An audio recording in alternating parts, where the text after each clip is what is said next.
सो आज के सेशन में हम विंड एनालिसिस बिल्डिंग स्ट्रक्चर्स का वो डिस्कस करेंगे, यानी विंड लोडिंग को कैसे आइडियलाइज किया जाता है सॉफ्टवेयर में, और फिर उसको उसके अगेंस्ट एनालिसिस में क्या चीज़ें आपने देखनी हैं।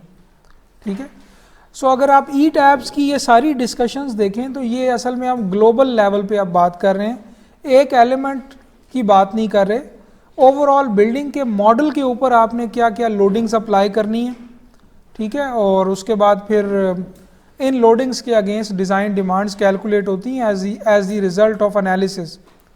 ठीक है, सो हमने अर्थक्वेक को एक सेशन में देखा है और जाहिर है कि वो एक बड़ी ब्रीफ सी समरी है कि अर्थक्वेक एनालिसिस का जो इक्विवेलेंट स्टैटिक प्रोसीजर है वो कैसे आपने लोड केस बनाना है।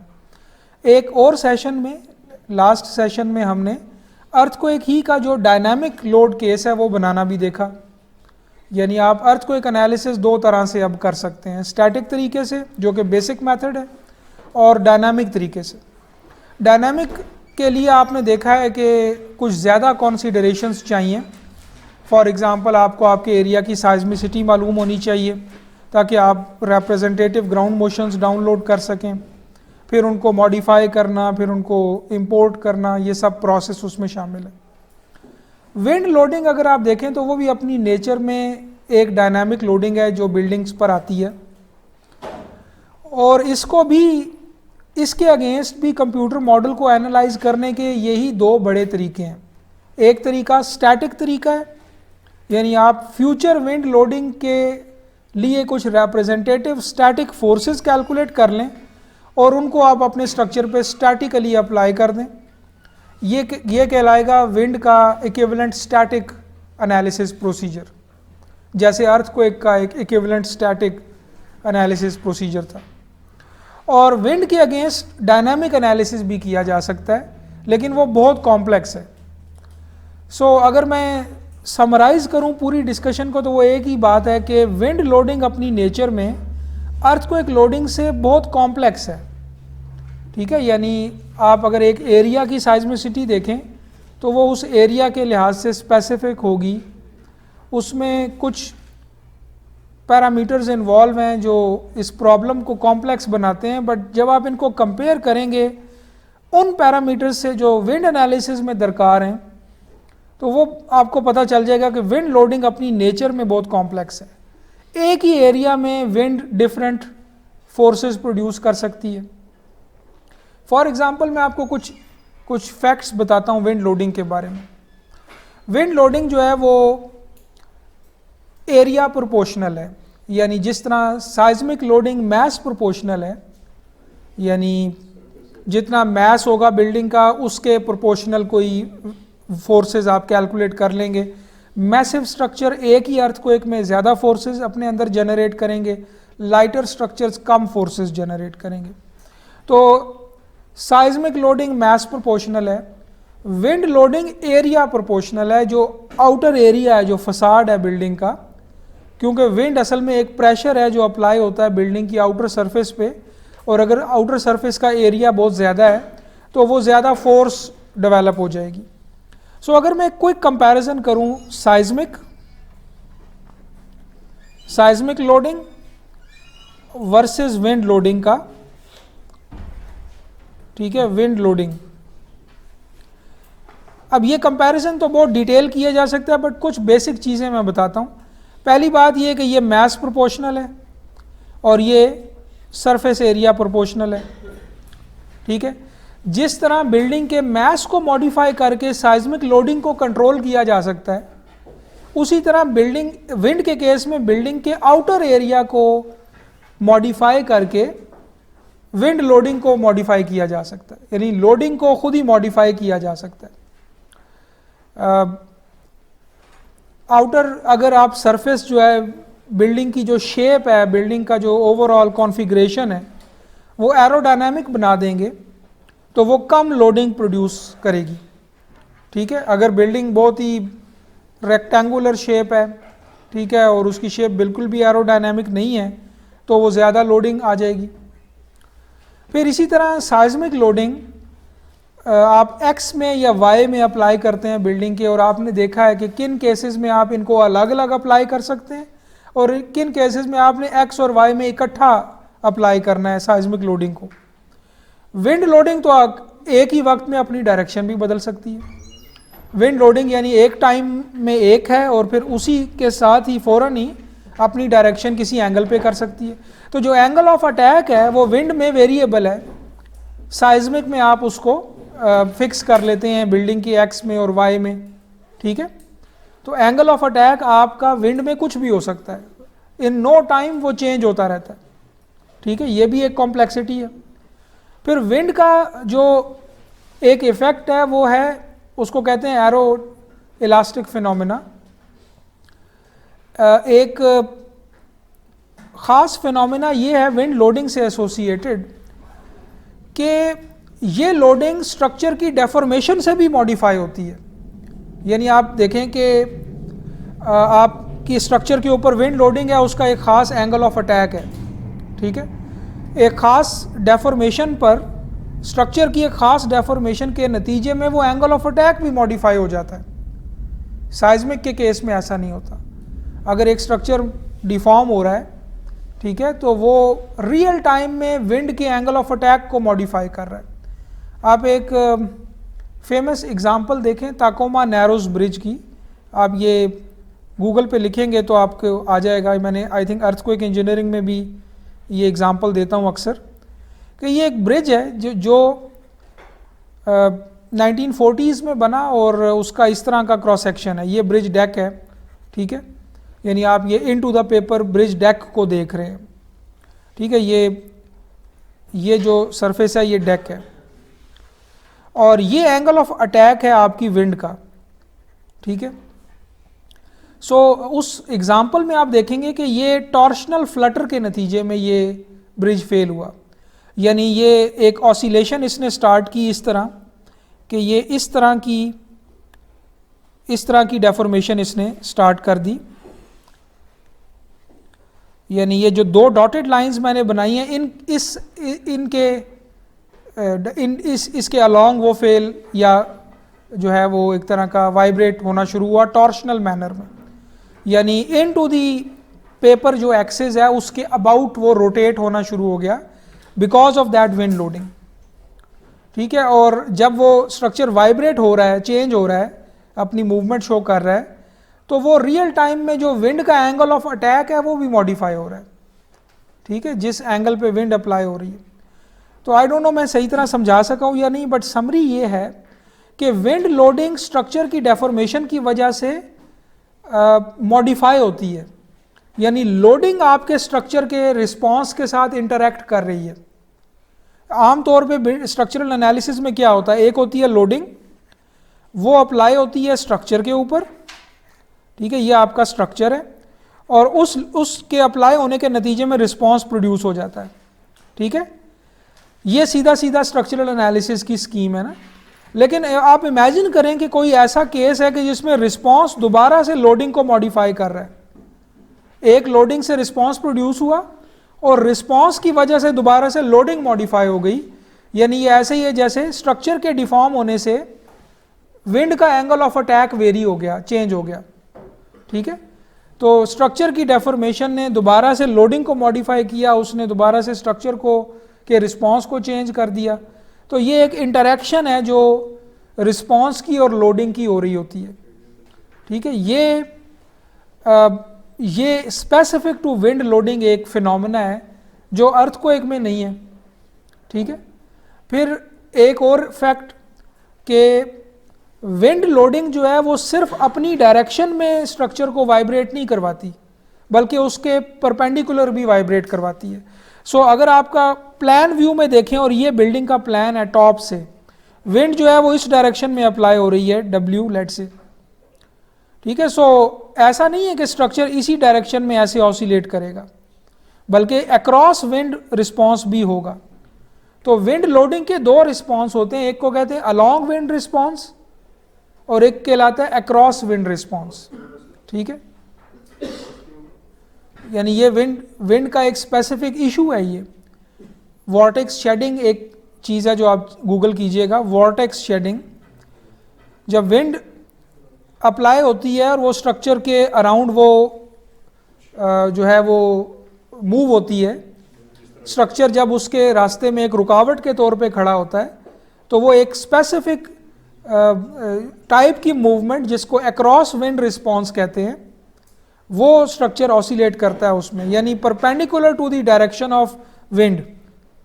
ठीक है, सो आप अप्लाई कर रहे हैं, विंड एक खास डायरेक्शन में, स्ट्रक्चर खड़ा हुआ है, रेजिस्ट कर रहा है, जो अलोंग विंड फोर्स होगी स्ट्रक्चर की उसको ड्रैग बोलते हैं, यानी विंड ने डायरेक्टली ड्रैग अप्लाई किया और स्ट्रक्चर वो ड्रैग रेजिस्ट करता रहेगा, लेकिन आहिस्ता आहिस्ता आप देखेंगे कि वो रेजिस्ट करते हुए perpendicular to the direction of wind vibrate करना शुरू कर देगा, और वो vibration because of that aeroelastic phenomena वो वक्त के साथ बढ़ती जाएगी, और एक वक्त आएगा कि वो इंटरेक्शन इतनी स्ट्रांग हो जाएगी कि स्ट्रक्चर की अक्रॉस विंड वाइब्रेशन से स्ट्रक्चर की ऊपर आने वाली विंड लोडिंग मॉडिफाई होगी। ठीक है, सो अब ये सब कुछ तो अर्थक्वेक में नहीं है। ठीक है, अर्थक्वेक में तो कहानी इससे काफ़ी सिंपल है, एक मैस प्रोपोर्शनल लोडिंग है जो डायनामिक है अपनी नेचर में, ख़ास डायरेक्शन में अप्लाई की जाती है बिल्डिंग की ऑर्थोगोनल एक्सिस में, बस बात ख़त्म। लेकिन यहाँ पर तो कई ऐसे इश्यूज हैं जो एसोसिएटेड हैं इसके साथ। फिर एक और कॉम्प्लेक्सिटी का लेवल कि विंड लोडिंग अपने आप के स्ट्रक्चर के इर्द गिर्द जो एग्जिस्टिंग स्ट्रक्चर्स हैं उनकी हाइट्स और उनकी कॉन्फ़िगरेशन से भी मॉडिफाई होती है। ठीक है, ये अर्थक्वेक में तो नहीं होता ऐसे। अगर आपके स्ट्रक्चर के इर्द गिर्द दोनों तरफ दो टॉल बिल्डिंग्स हैं, आप एक नैरो कॉरिडोर में हैं, आपने वहाँ एक और टॉल बिल्डिंग खड़ी कर दी, ठीक है, उसके ऊपर आने वाली विंड लोडिंग और एक अकेली अलग से विंड लोडिंग जो होगी एक अकेले स्ट्रक्चर पे, वो डिफरेंट होगी। इस फिनोमेना को कहते हैं एरोडायनामिक इंटरफेरेंस।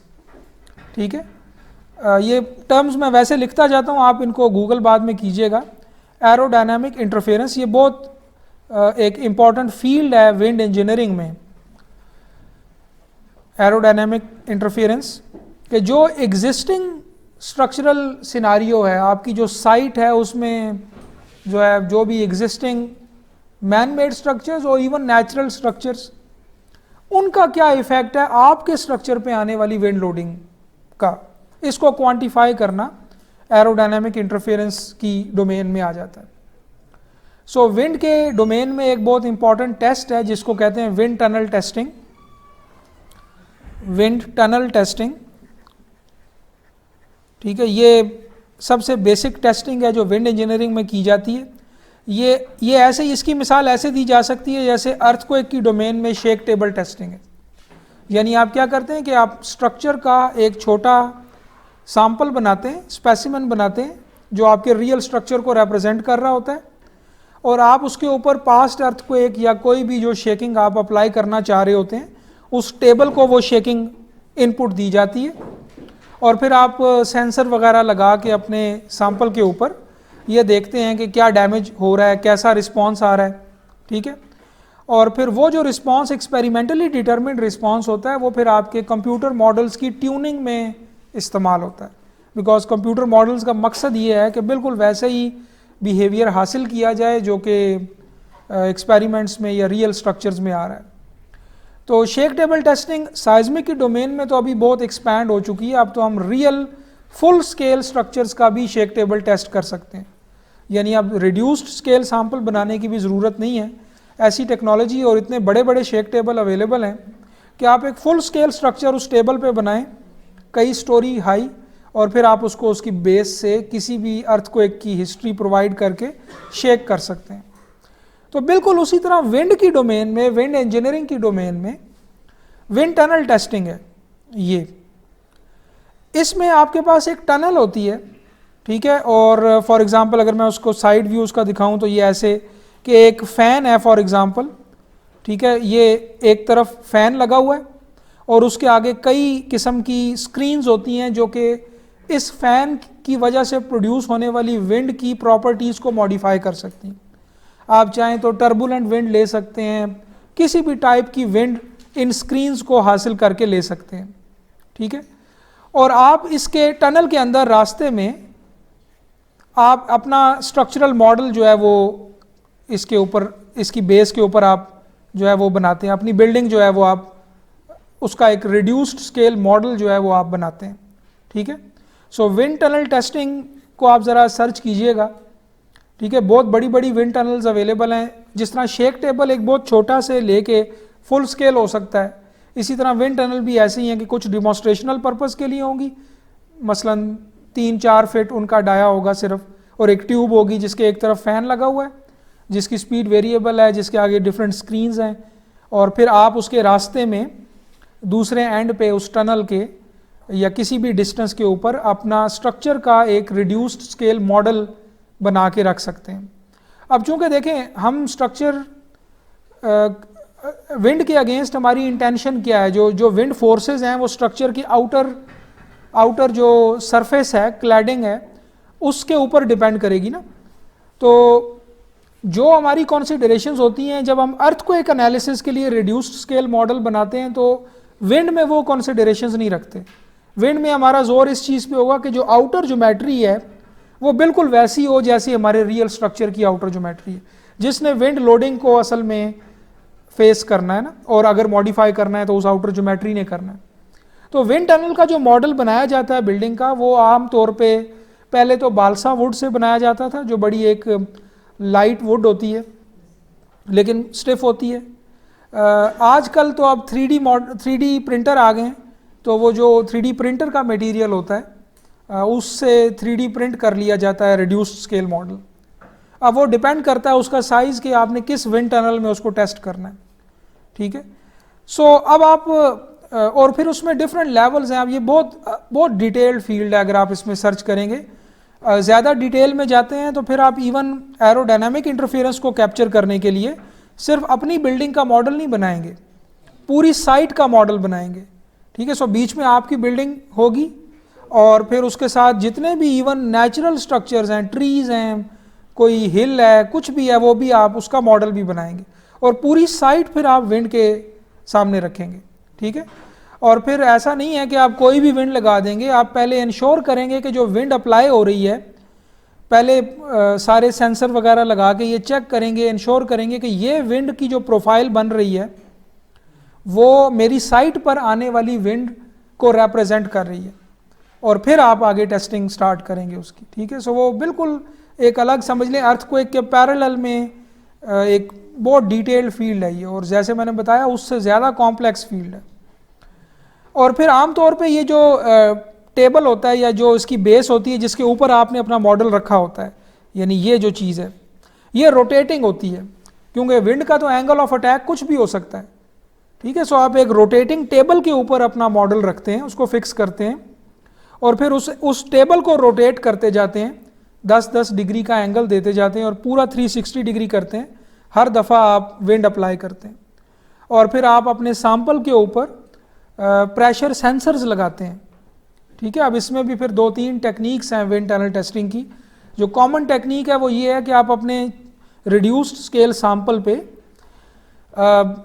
उसके आउटर फसाड के ऊपर छोटे छोटे प्रेशर सेंसर्स आपने लगाए होते हैं।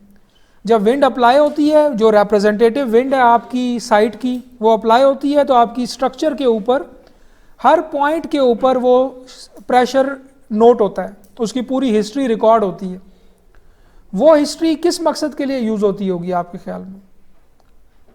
वो बाद में फिर कंप्यूटर मॉडल के ऊपर as an input loading apply होती है जब आप विंड के अगेंस्ट डायनामिक एनालिसिस करते हैं। ठीक है, तो जो लोडिंग आप कैलकुलेट करते हैं विंड टनल टेस्ट में, ठीक है, आप फिर वो लोडिंग बाद में अपने कंप्यूटर मॉडल के ऊपर as an input loading apply करते हैं।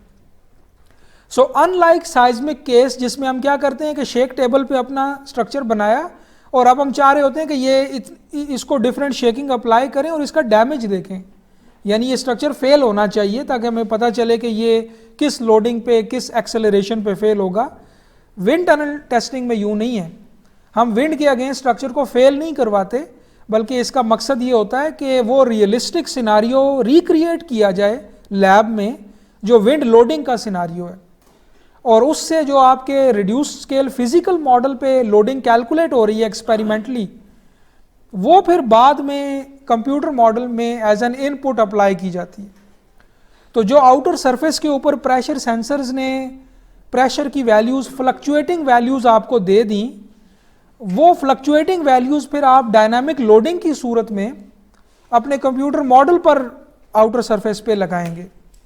ठीक है, सो इसका मतलब ये है कि अगर विंड के अगेंस्ट स्टैटिक एनालिसिस करना है फिर ये सब कुछ करने की ज़रूरत नहीं, लेकिन अगर आपका इंपॉर्टेंट स्ट्रक्चर है, हाई राइज बिल्डिंग है और आप उसमें विंड का एनालिसिस करना चाहते हैं तो फिर आप ये विंड टनल टेस्टिंग करेंगे और उससे आने वाली डायनामिक लोडिंग अपने कंप्यूटर मॉडल में अप्लाई करेंगे, उसके अगेंस्ट फिर आगे सारा एनालिसिस होगा। राइट, तो ये साइज्मिक से एक ज़्यादा बड़ा डोमेन है, यूँ समझ लें आप, जिसका अभी आपको सिर्फ एक बिल्कुल इब्तदाई इंट्रोडक्शन मिला है इस सारी डिस्कशन में। ये मैं रिपीट कर देता हूँ कि बहुत से ऐसे कॉम्प्लेक्स इश्यूज़ हैं या कॉम्प्लेक्स बिहेवियरल एस्पेक्ट हैं जो सिर्फ विंड लोडिंग से रिलेटेड हैं। उनमें एक जैसे वॉर्टेक्स शेडिंग है, एक है फ्लटर, एक है एरोडायनामिक इंस्टेबिलिटी। ठीक है, इसी तरह और भी कई इश्यूज़ हैं। सो विंड में एक ख़ास इशू ये है कि ये एक ऐसी लोडिंग है जो रिस्पॉन्स से मॉडिफाई हो जाती है, यानी ये अप्लाई हुई, उससे रिस्पॉन्स प्रोड्यूस हुआ स्ट्रक्चर का, उस रिस्पॉन्स की वजह से लोडिंग बैक मॉडिफाई हो गई, जैसे मैंने ये रिस्पॉन्स को दोबारा से लोडिंग से कनेक्ट कर दिया। ये एक ऐसा इशू है कि जो इसको बहुत कॉम्प्लेक्स बना देता है। ताकोमा नैरोस के केस में यही हुआ, जब आपका ये ब्रिज का जो डेक है ये टॉर्शनल डायरेक्शन में ऐसे जो मैंने डॉटेड लाइंस बनाई हैं, इन डायरेक्शंस में ये ऑसिलेट करना शुरू हुआ for this loading. Horizontal loading में ये टॉर्शनल डायरेक्शन में ऑसिलेट करना शुरू हो गया। तो आप खुद इमेजिन करें कि एक तरफ से अगर ब्रिज रेज होता है, यानी ये वाली जो डायरेक्शन है, ये वाली डॉटेड लाइन है, एक तरफ से ब्रिज उठता है, तो अब उसी विंड का एंगल ऑफ अटैक डिफरेंट हो गया, अगले लम्हे वो नीचे जाता है तो उसी विंड का डिफरेंट हो गया। तो ये एक विंड की डायरेक्शन कांस्टेंट है, बट स्ट्रक्चर की ये जो ऑसिलेशन है ये एंगल ऑफ अटैक को इस तरह से मॉडिफाई कर रही है कि हर नए साइकिल के साथ ये ज़्यादा से ज़्यादा ऑसिलेट होता रहेगा। ठीक है, सो ये ब्रिज 1940s में इनॉग्रेट हुआ और right after it's inauguration wind loading के अगेंस्ट ये बड़ी बुरी तरह से टॉर्शनल डायरेक्शन में, आप वो वीडियोस देखें, अगर आप YouTube पे जाएंगे, गूगल पे सिर्फ इसका नाम लिखें, तो क्योंकि कई आवर्स तक ये ऑसिलेट होता रहा, फिर फाइनली कोलैप्स हो गया बिकॉज इसकी जो सपोर्टिंग रोप्स थी वो फटीग में फेल हो गई। बार बार जब साइक्लिक लोडिंग आ रही है तो फटीग में फेल हो गई। सो कई घंटे तक ये ऑसिलेट होता रहा बहुत बुरी तरह से, और उसकी वीडियोस अवेलेबल हैं। और ये एक ऐसा कॉम्प्लेक्स एरोडायनामिक इशू था जो उस वक्त अंडरस्टूड नहीं था। उस वक्त विंड के अगेंस्ट डायनामिक एनालिसिस करने की या इवन किसी भी लोडिंग के अगेंस्ट डायनामिक एनालिसिस करने की टेक्नोलॉजी नहीं थी। सो इस ब्रिज को विंड लोडिंग पे डिज़ाइन किया गया था, बट वो स्टैटिक लोडिंग थी। ठीक है, विंड को एक स्टैटिक लोडिंग की तरह एज्यूम करके अप्लाई किया गया। अभी हम जानते हैं अर्थक्वेक इंजीनियरिंग पढ़ने के बाद या स्ट्रक्चरल डायनामिक्स पढ़ने के बाद कि एक डायनामिक लोडिंग एम्पलीट्यूड में बहुत कम भी हो तो वो ज़्यादा नुकसानदेह हो सकती है एक स्टैटिक लोडिंग की निस्बत, बिकॉज वो अपनी डायरेक्शन चेंज कर रही होती है। ठीक है, सो बहुत से ऐसे इश्यूज़ हैं जो सिर्फ डायनामिक लोडिंग से एसोसिएटेड हैं, और फिर उसमें भी आगे से बहुत से ऐसे इश्यूज़ हैं जो उनमें से भी सिर्फ विंड के रिलेटेड रिस्पॉन्स से एसोसिएटेड है। ठीक है, सो वॉर्टेक्स शेडिंग को गूगल करें, एरोडायनामिक इंस्टेबिलिटी को करें, ब्लफ बॉडी एरोडायनामिक्स को, ठीक है, ये चीज़ें, एरोडायनामिक इंटरफेरेंस को, ये सब वो कॉन्सेप्ट हैं जो कॉमन है विंड इंजीनियरिंग में और स्ट्रक्चर्स पर भी एप्लीकेबल हैं। ब्लफ बॉडी एरोडायनामिक्स, ये भी चेक कीजिएगा कि ये क्या एरिया है। सो इस जैसे मैंने एक वर्ड यूज़ किया, किसी ने पूछा नहीं वो कि विंड प्रोफाइल का वर्ड यूज़ मैंने किया। असल में विंड स्पीड जो है वो हाइट के हिसाब से वेरी करती है, यानी ये सरफेस पे बहुत कम होगी, ऊपर ज़्यादा होगी, तो एक प्रोफाइल बनती है जिसको विंड प्रोफाइल कहते हैं, वो हर एरिया की डिफरेंट है। तो मैंने ये वर्ड यूज़ किया था विंड टनल टेस्टिंग के तनाजुर में कि आप पहले ये इंश्योर करते हैं कि जो प्रोफाइल आपकी विंड टनल बना रही है ये वही प्रोफाइल है जो आपके स्ट्रक्चर ने एक्सपीरियंस बाद में करनी है या नहीं करनी। ये इंश्योर करने के बाद आप अपना मॉडल उसके सामने रखते हैं। सो जैसे मैंने बताया कि डिफरेंट स्क्रीन्स होती हैं। आप रियल विंड टनल की तस्वीरें देखें, सो वो ऐसी भी हैं कि जिनका क्रॉस सेक्शन इस कमरे से भी ज़्यादा होगा, ठीक है, और कुछ ऐसी भी हैं जिनका क्रॉस सेक्शन में भी 2-3 फीट हो सिर्फ, ठीक है। सो डिफरेंट स्क्रीन्स हैं जिनको आप मॉडिफाई करते हैं, कुछ थिन होती हैं, कुछ थिक होती हैं, वो उस विंड की प्रॉपर्टीज़ को मॉडिफाई करती हैं। आप चाहें तो विंड में एडीज जनरेट कर सकते हैं, ठीक है, विंड में गस्ट जनरेट कर सकते हैं, विंड को बिल्कुल लैमिनार फ्लो की तरह बना सकते हैं, जो जिस तरह की विंड चाहते हैं आप इसमें हासिल कर सकते हैं, ठीक है, विंड टनल में। यानी इस विंड टनल टेस्टिंग का मकसद ये होता है कि रियलिस्टिक लोडिंग कैलकुलेट की जाए जो आपके स्ट्रक्चर पे विंड ने प्रोड्यूस करनी है, ठीक है। यानी सॉफ्टवेयर में अभी अर्थक्वेक में हम क्या करते हैं, ETABS में अभी हमने डायनामिक एनालिसिस करना हो तो अभी हमने देखा है पास्ट अर्थक्वेक रिकॉर्ड करते हैं, उसको मॉडिफाई करते हैं अपनी साइट के हैजर्ड लेवल के मुताबिक और फिर अप्लाई कर देते हैं as a representative of future earthquake. ये काम विंड के लिए तो नहीं किया जा सकता। ऐसा तो नहीं है कि विंड रिकॉर्ड की जाती है और फिर वो रिकॉर्डिंग फ्यूचर लोडिंग के तौर पे स्ट्रक्चर पे अप्लाई कर दी जाती है, ऐसा तो नहीं है ना। एक जगह खाली थी, वहाँ पर अब स्ट्रक्चर आ जाएगा, वो विंड को रोकेगा, वो फोर्स एक्सपीरियंस करेगा विंड की वजह से, वो पहले से नहीं बताई जा सकती, ठीक है। वो तो बिल्कुल होगी, विंड स्पीड हमारे पास मैक्सिमम होगी और बाकी चीज़ें भी होंगी, बट आप एक स्ट्रक्चर की रियल ज्योमेट्री के ऊपर पहले से ये कैसे मालूम कर सकते हैं कि ये लोडिंग है जो रियलिस्टिक है इसके डिज़ाइन में इस्तेमाल होने के लिए, ठीक है। वो और उसको मालूम करने का एक तरीका ये है कि आप उस पूरे सिनारियो को छोटे लेवल पे एक टनल के अंदर रिक्रिएट करें, अपना स्ट्रक्चर उस विंड में के सामने रखें और उसके इर्द गिर्द वो सारी स्ट्रक्चर बनाएं जो आपके स्ट्रक्चर पे आने वाली विंड की लोडिंग को मॉडिफाई कर सकती हैं, ठीक है। और फिर अपने स्ट्रक्चर पे सेंसर लगा के रिकॉर्डिंग करें कि एक्चुअल लोडिंग क्या आ रही है। वो लोडिंग फिर जाहिर है कि रियल स्ट्रक्चर पे ट्रांसफ़र की जाएगी, रियल स्ट्रक्चर के मॉडल पे ट्रांसफ़र की जाएगी। सो विंड टनल टेस्टिंग का ये मकसद है। सो इम्पॉर्टेंट स्ट्रक्चर जो हैं, हाई राइज बिल्डिंग्स हैं, लॉन्ग स्पैन ब्रिजेस हैं, उनके डिज़ाइन से पहले जैसे कि जियोटेक्निकल इन्वेस्टिगेशन होती है, जैसे कि प्रोबेबिलिस्टिक साइज्मिक हैज़र्ड असेसमेंट होता है, जैसे कि कोई और फिजिबिलिटी स्टडी होती है, उसी तरह विंड टनल टेस्टिंग भी होती है, ठीक है। अगर उस एरिया में विंड का इशू है, विंड का हैज़र्ड सिग्निफिकेंट है, तो विंड टनल टेस्टिंग होगी। वो एक अलग से छोटा सा प्रोजेक्ट होगा जो एक थर्ड पार्टी कंपनी को हो सकता है दिया जाए, कि जो स्पेशलाइज्ड होगी सिर्फ विंड टनल टेस्टिंग में। उसकी फाइनल आउटपुट क्या है, वो लोडिंग जो डिज़ाइनर को मिलेगी कि आप ये अप्लाई कर लें अपने कंप्यूटर मॉडल पे। हमारे यहाँ पे ये अभी कॉन्सेप्ट नहीं आया, क्योंकि नॉर्थ में वैसे ही विंड से ज़्यादा साइज्मिक लोडिंग गवर्न कर रही होती है। सो आपको ऑलरेडी पता है कि एक लेटरल लोडिंग अपने एम्पलीट्यूड में दूसरी लेटरल लोडिंग से ज़्यादा है। तो अगर आप ज़्यादा लोडिंग के लिए डिज़ाइन कर लेंगे तो लोअर लोडिंग के लिए वैसे ही ओके हो जाएगा। साउथ में ये इशू है, कराची में हाई राइज बिल्डिंग्स में विंड टनल टेस्टिंग का कॉन्सेप्ट आ रहा है आहिस्ता आहिस्ता, लेकिन आई थिंक पाकिस्तान में अभी कोई लोकल कंपनी शायद नहीं है जो ये as a service regular basis पे प्रोवाइड करती हो। लेकिन एक छोटी विंड टनल हमारे एनर्जी सेंटर में भी है, उसका मकसद और है, वो उन्होंने उसको बिल्डिंग्स के लिए नहीं ख़रीदा या उस फैसिलिटी को इस्टेब्लिश किया। वो छोटी विंड टनल है, आई थिंक 2 फीट डाया है उसका या 1.5 फीट, और वो एनर्जी जो विंड टर्बाइंस हैं उनके एक्सपेरिमेंट्स के लिए वो उन्होंने ली है। सो विंड टनल का इस्तेमाल सिर्फ हमारे यहाँ ही नहीं है, और भी बाकी फील्ड्स में भी है। सो पाकिस्तान में साउथ में ये हाई राइज बिल्डिंग्स के डिज़ाइन से पहले विंड टनल टेस्टिंग का अभी कॉन्सेप्ट आ रहा है। लेकिन एक इसमें काफ़ी टेक्निकल नुक्ता है जो मैं कोशिश करता हूँ समझाने की, में भी आप मुझे फीडबैक दीजिएगा कि बात समझ आई है या नहीं। देखिए आमतौर पे ये कॉन्सेप्ट है ना कि दो लेटरल लोडिंग्स हैं, एक है साइज्मिक, एक है विंड।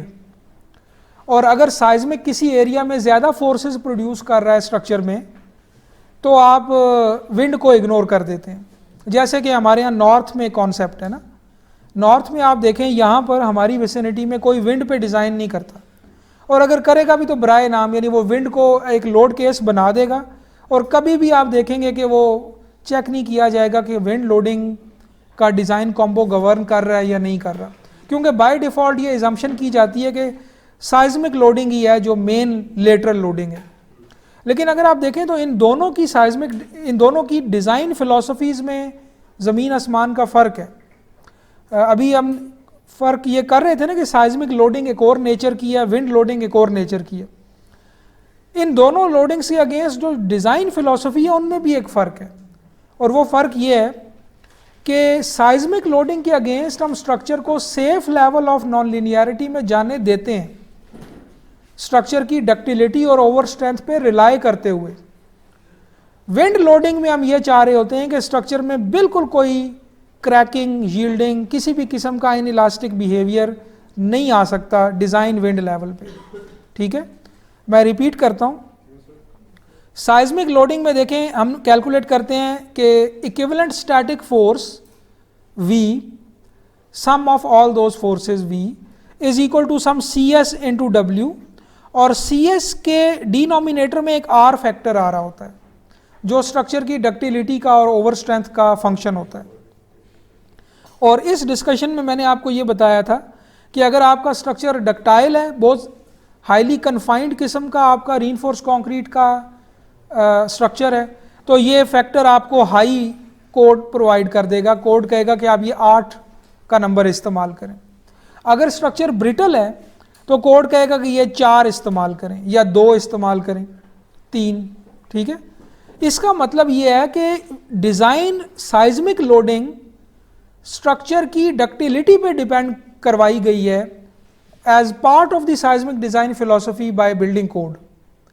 बिल्डिंग कोड ये कह रहा है कि आप अगर डक्टाइल स्ट्रक्चर बनाएंगे तो कम लोडिंग पे डिज़ाइन कर लें, क्योंकि डक्टाइल होने का मतलब है कि अगर ये थोड़ा नॉन लीनियर रेंज में जाता भी है तो सेफ रहेगा, डक्टाइल है। ठीक है, और बिल्डिंग कोड साथ ये कह रहा है कि अगर आपने ब्रिटल स्ट्रक्चर बनाया तो फिर आप R4 इस्तेमाल करेंगे, विच मीन CS बढ़ जाएगा, और ज़्यादा लोडिंग पे डिज़ाइन करें। ठीक है, तो ये बिल्कुल ऐसे ही है जैसे बिल्डिंग कोड ये कह रहा है कि आप 12x12 का क्रॉस सेक्शन इस्तेमाल कर सकते हैं अगर आप इसको बड़ा अच्छा डक्टाइल बना दें, और अगर नहीं बना सकते तो फिर 15x15 का करें, क्योंकि डिज़ाइन लोडिंग बढ़ा देने का क्या मतलब है कि क्रॉस सेक्शन साइज़ बड़ा आ जाएगा। या जैसे स्टील की मिसाल मैं दे रहा हूँ कि कम स्टील पे आपका क्रॉस सेक्शन पहले पास हो जाता अगर आपने उसको अच्छा कन्फाइन किया है कंक्रीट को, बट अगर नहीं किया तो फिर आपका R छोटा होगा, CS की वैल्यू ज़्यादा आएगी, ज़्यादा लोडिंग अर्थक्वेक के लिए अप्लाई होगी और क्रॉस सेक्शन साइज़ या रीइंफोर्समेंट हाई आएगा। तो साइज्मिक डिज़ाइन फिलॉसफी में ये बिल्ट इन है कि स्ट्रक्चर को safe level of non linearity में जाने की इजाज़त दी जा सकती है अगर उसको डक्टाइल बना दिया जाए।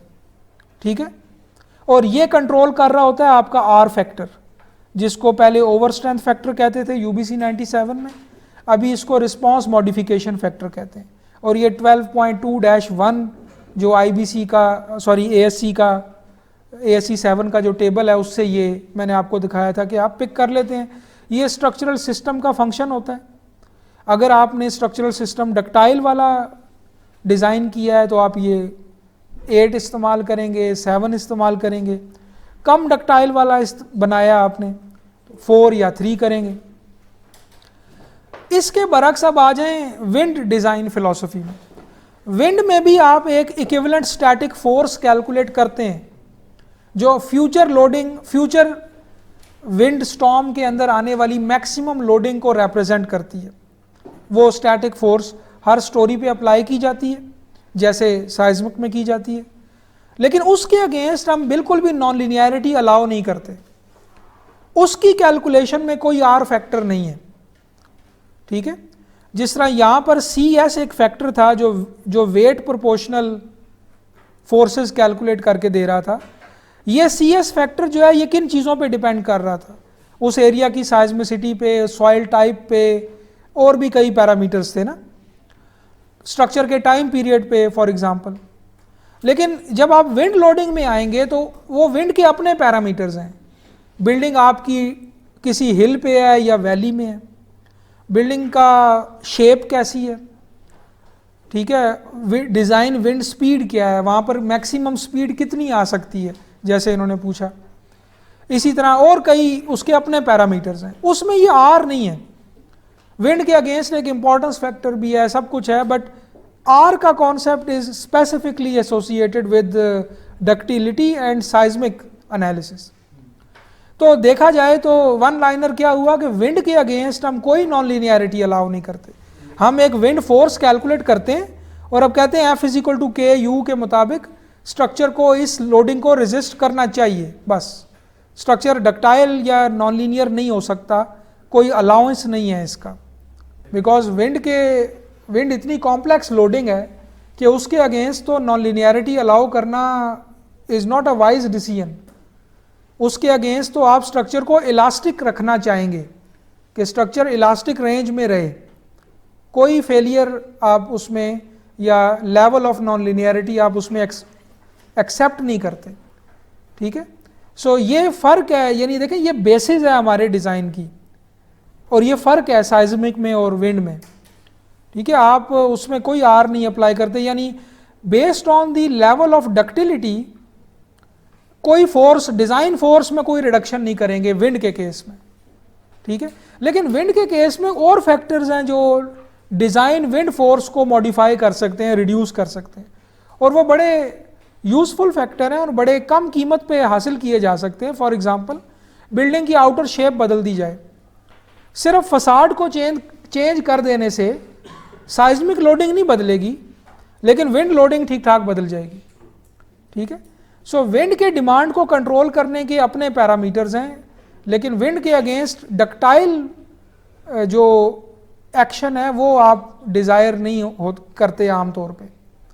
जी बिल्कुल, ये बहुत अच्छा क्वेश्चन है, मैं इसको रीफ्रेज करता हूँ। क्वेश्चन ये है कि जैसे साइज्मिक लोडिंग में जो लोडिंग है वो प्रोबेबिलिस्टिक फ्रेमवर्क में डिफाइन होती है, यानी डिज़ाइन बेसिस अर्थक्वेक जिसके लिए आप ये V कैलकुलेट कर रहे हैं ना, इसकी एक ख़ास डेफिनेशन है DBE लेवल, और वो है 10% प्रोबेबिलिटी ऑफ एक्सीडेंस इन 50 ईयर्स। यानी ये जो आप V कैलकुलेट करेंगे कोड के फार्मूले से, इसमें बैक एंड पे इजम्पशन ये है कि ये वो फोर्स है जो एक ऐसा अर्थक्वेक प्रोड्यूस कर सकता है फ्यूचर में जिसके रिटर्न पीरियड 475 ईयर्स के इक्वल है, जो कि अगर आप कन्वर्ट करें तो 10% प्रोबेबिलिटी ऑफ एक्सीडेंस इन 50 ईयर्स बनता है। यानी ये प्रोबेबिलिस्टिक डेफिनेशन हैज़र्ड की रिटर्न पीरियड में कन्वर्ट की जा सकती है। सो ये DBE लेवल की डेफिनेशन है, ठीक है। और मैंने आपको बताया था कि जो SS और S1 हैज़र्ड मैप में से आप पिक करते हैं, वो बाय डिफ़ॉल्ट जो हैज़र्ड मैप बनाया गया होता है वो MCE लेवल का होता है, यानी 2% प्रोबेबिलिटी ऑफ एक्सीडेंस इन 50 ईयर्स का होता है, ठीक है। और बाद में हम इसको 2/3 से बिल्डिंग कोड मल्टीप्लाई करता है, उसमें आपने देखा है कि SDS कैलकुलेट करने के लिए बीच में आप 2/3 से मल्टीप्लाई करते हैं। वो 2/3 असल में क्या है, MCE लेवल को DBE लेवल पर लेके आता है, ठीक है।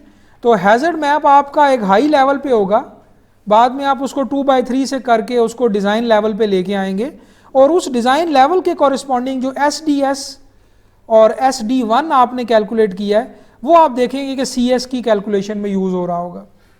तो दूसरे मानों में आपकी साइज्मिक लोडिंग एक ख़ास प्रोबेबिलिटी ऑफ एक्सीडेंस या एक ख़ास रिटर्न पीरियड के साथ जो है वो रिलेट कर रही होती है। बिल्कुल उसी तरह जब आप विंड में जाएंगे, विंड की आप एक्सप्रेशन जब देखेंगे तो उसमें जो इक्विवेलेंट स्टैटिक फोर्सेस होंगी उनमें सबसे बड़ा प्राइमरी पैरामीटर जो चाहिए होगा वो डिज़ाइन विंड स्पीड होगा। V की वैल्यू, चले मैं V लिख देता हूँ कि इस एरिया में डिज़ाइन विंड की जो डेफिनेशन की गई है उसका मैक्सिमम नंबर क्या हो सकता है, ठीक है।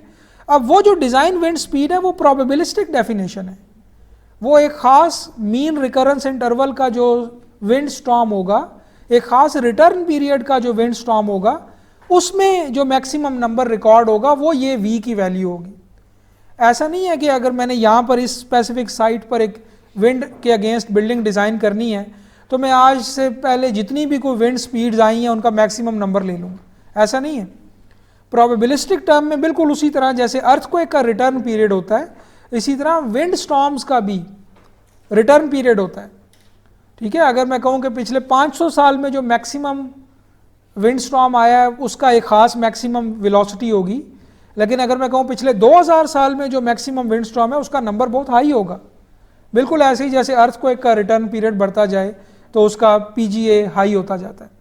ठीक है, सो विंड के केस में भी जो डिज़ाइन विंड स्पीड होगी, जो बेसिक इनपुट है, यूँ समझ लें कि ये v की वैल्यू असल में ऐसे ही है जैसे साइज्मिक के केस में SS और S1।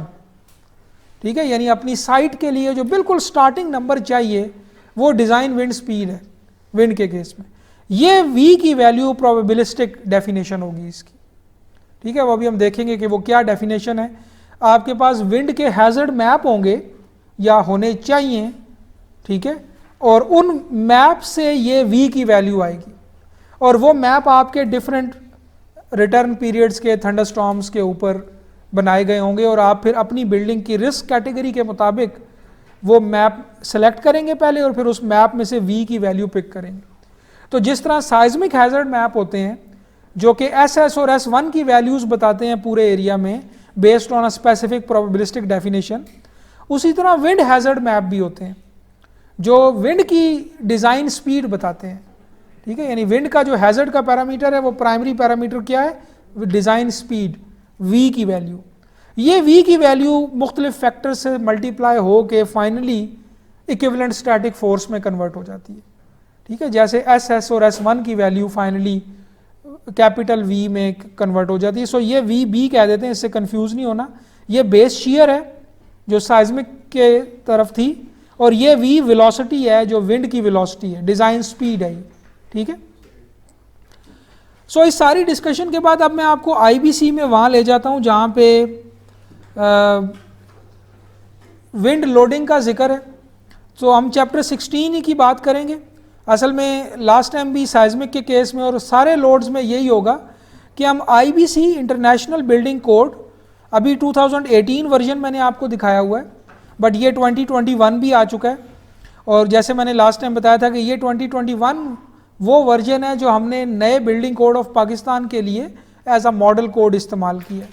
तो बेसिकली 18 और 21 में कोई ख़ास फ़र्क नहीं है, तो विच मीन्स कि यही जो अभी मैंने कोड ओपन किया हुआ है 18 वाला, इसी को आप बिल्डिंग कोड ऑफ पाकिस्तान की ही शक्ल में देखेंगे विद वन चेंज के सारे US specific numbers Pakistan specific numbers में तब्दील हो जाएंगे। तो SS और S1 का मैप फॉर एग्ज़ाम्पल जो है वो US की बजाय पाकिस्तान का हो जाएगा। विंड के लिए ये किया गया है कि विंड का हैज़र्ड मैप हम नहीं बना सके। ठीक है, यानी विंड का जो प्रोबेबिलिस्टिक टर्म्स में हैज़र्ड एनालिसिस था वो नहीं किया जा सका इस शॉर्ट टाइम में। तो हमने अभी के लिए ये किया है कि 2 नंबर्स डिज़ाइन विंड स्पीड के डायरेक्टली रिकमेंड कर दिए हैं डिज़ाइनर को और वो थ्रू आउट पाकिस्तान वो 2 नंबर यूज़ कर सकते हैं। कोस्टल एरियाज़ में 120 आई थिंक MPH उसके यूनिट्स हैं, माइल पर आवर, और आई थिंक मैं अभी श्योर नहीं हूँ, किलोमीटर पर आवर भी हो सकता है, माइल पर आवर भी हो सकता है। सो अभी मैं इसमें कंफर्म नहीं हूँ। एक नंबर 120 है जो कोस्टल एरियाज़ के लिए रिकमेंड किया गया है, और फिर 100 जो है जो इनलैंड एरियाज़, ठीक है, जो कोस्टल एरियाज़ नहीं है। तो हमने बजाय कि विंड हैज़र्ड मैप देने के बस ये 2 नंबर दे दिए जो कांस्टेंट हैं थ्रू आउट द कंट्री। जो भी कोस्टल एरियाज़ हैं वहाँ 120 इस्तेमाल किया जाए। ये पिछले कोड में से थोड़े से बढ़ाए गए हैं, तकरीबन 25% बढ़ाए गए हैं, और 100 हमने कर दिया है इनलैंड के लिए। ठीक है, सो विच मीन्स कि जब आप इस IBC 2021 को बिल्डिंग कोड ऑफ पाकिस्तान की शक्ल में देखेंगे तो वहाँ पर फिर हैज़र्ड मैप नहीं होगा, डायरेक्टली बस राइटिंग में 2 नंबर दे दिए जाएंगे, वो फिक्स ही रहेंगे आपके लिए। ठीक है, आइडियली हैज़र्ड मैप होना चाहिए जिसमें हर नुक्ते के ऊपर विंड की स्पीड आपके पास होनी चाहिए, और वो फिर एक मैप नहीं होगा, वो आप देखेंगे वो प्रोबेबिलिस्टिक मैप होगा, कई रिटर्न पीरियड्स पे वो मैप होंगे, और फिर आप उनको अपनी बिल्डिंग की रिस्क कैटेगरी के हिसाब से पहले मैप सेलेक्ट करेंगे और फिर उसको उसके अंदर से वी की वैल्यू पिक करेंगे। बट अभी के लिए ये यूँ समझ लें कि एडहॉक बेसिस पे ये नंबर दे दिए गए हैं। सो मे बी नेक्स्ट वर्जन से पहले ये मैप रेडी होगा। सो चैप्टर 16 में जाते हैं इसके। हमने ये देखा था कि चैप्टर 16 जो है वो स्ट्रक्चरल डिज़ाइन के नाम से है, और फिर इस चैप्टर 16 में हर लोडिंग की डिस्क्रिप्शन है, इंक्लूडिंग अर्थक्वेक लोडिंग और विंड लोडिंग। सो विंड लोडिंग की कैटेगरी में हम देखेंगे, और बिल्कुल वैसे ही जैसे पहले अर्थक्वेक के केस में हुआ है कि वो बार बार ASCE 7 को रेफ़र करेगा, जिसका 2016 वर्जन अभी लेटेस्ट है। सो ASCE 7-16 को आपको IBC के साथ इकट्ठा इस्तेमाल करना पड़ेगा, जैसे अभी साइज्मिक में भी हमने किया। तो अभी IBC के चैप्टर 16 में जाते हैं विंड के खाने में, और आप देखेंगे कि वहाँ पे फिर दोबारा से ASCE 7 को रेफ़र कर रहा होगा, तो साथ ही मैं वो भी ओपन कर लूँगा। सो पहले चैप्टर 16 में जाते हैं विंड में।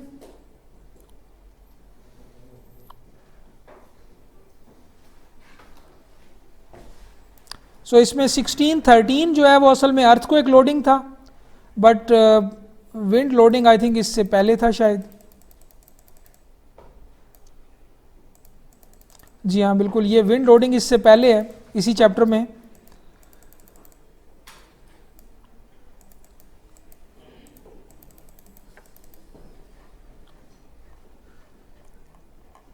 सो ये 1609 जो है ये विंड लोड्स है, ठीक है। अब इसमें बस मैं इसकी डिटेल में नहीं जाता ऑलरेडी, क्योंकि ये ASCE 7 को रेफ़र कर रहा है, और फिर ASCE 7 के जितने चैप्टर्स को रेफ़र कर रहा है उनकी एक छोटी सी समरी इसने यहाँ पर भी नेक्स्ट 4-5 पेजेस में दे दी हुई है। ज़्यादा डिटेल के लिए फिर आप उधर ASCE 7 में जाएं। तो वो ये कह रहा है कि wind loads on every building और structure shall be determined in accordance with chapters 26-30 of ASCE 7। जैसे साइज्मिक में उसने 3-4 चैप्टर बता दिए थे, 11, 12, 13 इस तरह। यहाँ पर 26 से 30 जो चैप्टर हैं, ये चैप्टर्स आपने देखने हैं विंड लोडिंग की कैलकुलेशन में, और आगे अब उन्हीं चैप्टर्स का एक बेसिक इंट्रोडक्शन है, ठीक है। सो मैं आपको डायरेक्टली पहले चैप्टर यहाँ पे दिखा देता हूँ, बट मैंने एक पावर पॉइंट में उसको इन सारे चैप्टर्स को समराइज़ भी किया हुआ है। सो ये मुमकिन नहीं होगा कि मैं उन सारे चैप्टर्स की एक क्विक समरी दूँ, मैं एक ओवरव्यू देता हूँ कि वो क्या क्या चीज़ें हैं जो विंड लोडिंग में अपना रोल प्ले करेंगी, और फिर ETABS पे जाके देखेंगे कि ये फैक्टर्स आपने कहाँ प्रोवाइड करने। तो चैप्टर 26 में अगर मैं जाऊँ ASCE 7 में, 26 ऑनवर्ड्स जो है वो सारा असल में विंड लोडिंग की डिस्कशन है। सो ये आई थिंक 26 स्टार्ट हो गया।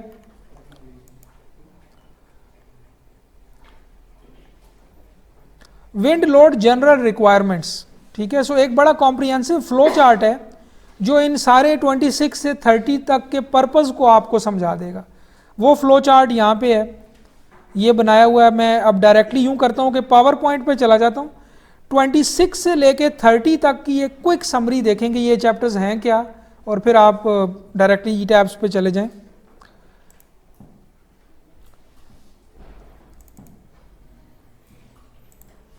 सो इसमें आप देखेंगे जो 26 है वो कुछ बेसिक पैरामीटर्स आपको बताता है कि ये सारे फैक्टर्स आपने कैसे कैलकुलेट करने हैं, उनकी इक्वेशंस, फिगर्स और टेबल देता है, ठीक है। ये फैक्टर्स मैं क्विकली आपको एक्सप्लेन कर देता हूँ अभी पावर पॉइंट में। बट ये 26 जो है ये क्या कर रहा है कि विंड लोडिंग की कैलकुलेशन में जितनी इनपुट्स जा रही हैं वो लिस्ट डाउन करके उनके टेबल्स, उनकी इक्वेशंस, उनके चार्ट्स वो सब दे देगा। उसके बाद 26 से फिर आपके पास दो रास्ते हैं। आपने ये डिसाइड करना है कि आप क्लैडिंग डिज़ाइन कर रहे हैं, यानी components and cladding, outer facade design कर रहे हैं, या बिल्डिंग का मेन फ्रेम डिज़ाइन कर रहे हैं। सो ये वर्ड बार बार आएगा इसमें, ये word MWFRS, main wind force resisting system, और C&C कंपोनेंट्स एंड क्लैडिंग, ठीक है। सो अगर आपने विंड के अगेंस्ट स्ट्रक्चरल डिज़ाइन करना है तो बेसिकली आप इस लाइन पे आ गए, MWFRS पे आ गए, ठीक है। So main wind force resisting system MWFRS और कंपोनेंट्स एंड क्लैडिंग। अगर आपने main wind force resisting system करना है तो आगे आपके रेलेवेंट ये 27, 8, 29 और 31 ये चैप्टर्स हैं। इसमें बेसिकली दो डिफरेंट टाइप्स के डिज़ाइन मेथड्स हैं जो रेकमेंड किए गए हैं। एक कहलाता है डायरेक्शनल प्रोसीजर और दूसरा कहलाता है एनवेलप प्रोसीजर। इनमें क्या फ़र्क है अभी मैं एक बस वन लाइनर इनका बता देता हूँ। और फिर एक चैप्टर इस बात पे है कि वो जो डायरेक्शनल प्रोसीजर हर बिल्डिंग हाइट के लिए था, अगर वो कुछ स्पेसिफिक टाइप के स्ट्रक्चर्स के लिए हो तो वो कैसे मॉडिफाई हो जाएगा। तो 29 असल में 27 ही की एक्सटेंशन है अगर कोई स्पेसिफिक केसेस की बात करें, रूफ ओवरहैंग्स, पैरापेट्स वगैरह के लिए। और 31 जो है वो विंड टनल प्रोसीजर है। देखिए विंड टनल के अलावा जितनी भी बात विंड डिज़ाइन की हो रही है वो इक्विवेलेंट स्टैटिक प्रोसीजर है, ठीक है। विंड टनल एक ख़ास फिर एडवांसमेंट है कि आपके पास अगर ये फैसिलिटी है कि आप विंड टनल टेस्टिंग कर सकते हैं तो फिर उसके रिजल्ट्स को डिज़ाइन में कैसे इस्तेमाल करेंगे, उसका चैप्टर 31 है, ठीक है। अभी मैं इनमें फ़र्क आपको बताता हूँ। एक डायरेक्शनल प्रोसीजर है विंड डिज़ाइन का और एक एनवेलप प्रोसीजर है, ठीक है। सो इनके एक एक चैप्टर है, ये आप इनमें से कोई एक सेलेक्ट कर लेंगे डिज़ाइन के लिए। और फिर जो 29 है वो 27 का डायरेक्शनल प्रोसीजर ही की एक फर्दर एक्सटेंशन है जो कुछ स्पेशल स्ट्रक्चर्स के लिए मॉडिफाई हुआ है। और 31 है विंड टनल टेस्टिंग। अगर कंपोनेंट एंड क्लैडिंग की बात करेंगे तो चैप्टर 30 जो है, जो इधर मिसिंग है देखें, चैप्टर 30 असल में एनवेलप प्रोसीजर देता है कंपोनेंट एंड क्लैडिंग के डिज़ाइन का। और फिर 31 जो है वो विंड टनल का चैप्टर है जो दोनों पर एप्लीकेबल है। Main wind force resisting system भी डिज़ाइन हो सकता है विंड टनल से और कंपोनेंट्स एंड क्लैडिंग भी डिज़ाइन हो सकते हैं। तो 31 चैप्टर कॉमन है इनमें, ठीक है। सो ये दोनों असल में 27 और 28 मेन चैप्टर्स हैं। और इनमें जो इक्विवेलेंट स्टैटिक विंड लोडिंग आप इनमें से किसी मेथड से भी कैलकुलेट करेंगे, वो उसको कैलकुलेट करने के लिए जो इनपुट पैरामीटर्स हैं वो ये चैप्टर 26 में लिस्ट डाउन हुए हैं, ठीक है। सो अगर आपको एक दफ़ा ये हायरार्की समझ आ जाए इन चैप्टर्स की तो आपको ओवरऑल फ्रेमवर्क समझ आ जाएगा कि कहाँ से क्या चीज़ मिलेगी। तो मैं अभी सिंपली ये करता हूँ कि ये फैक्टर्स जो विंड लोडिंग में कैलकुलेट होने के लिए आपको चाहिए वो डिफाइन कर देता हूँ, बस जल्दी से दिखा देता हूँ कि ये फैक्टर्स हैं जो आपको अपनी साइट के लिए चाहिए, ठीक है। और फिर वो मेन फार्मूला जो आपको कोई एक मेथड इनमें से प्रोवाइड करता है equivalent static wind loading calculate करने का जो फार्मूला है, ठीक है। सो वो कैलकुलेट हो जाए तो आप मॉडल पे अप्लाई कर देंगे स्टैटिक लोडिंग और डिज़ाइन हो जाएगा। जी जी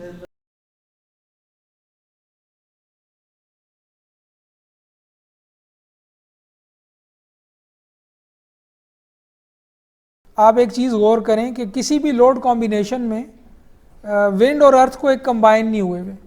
इसका मतलब है कि ये बहुत रेयर सिनारियो है कि जब अर्थ को एक आ रहा है उसी वक्त ही वर्स्ट थंडरस्टॉर्म भी आ जाए, ठीक है। ये रेयर सिनारियो आप कभी भी डिज़ाइन में कंसिडर नहीं करते। सो जितने लोड कॉम्बिनेशंस हैं उनके पीछे एक रियल लोडिंग सिनारियो है, ठीक है। वो सिनारियो के बेस पर बनाए गए हैं कॉम्बिनेशंस। तो ये सिनारियो कोई रियल सिनारियो नहीं है कि विंड भी है और अर्थक्वेक भी है, ठीक है।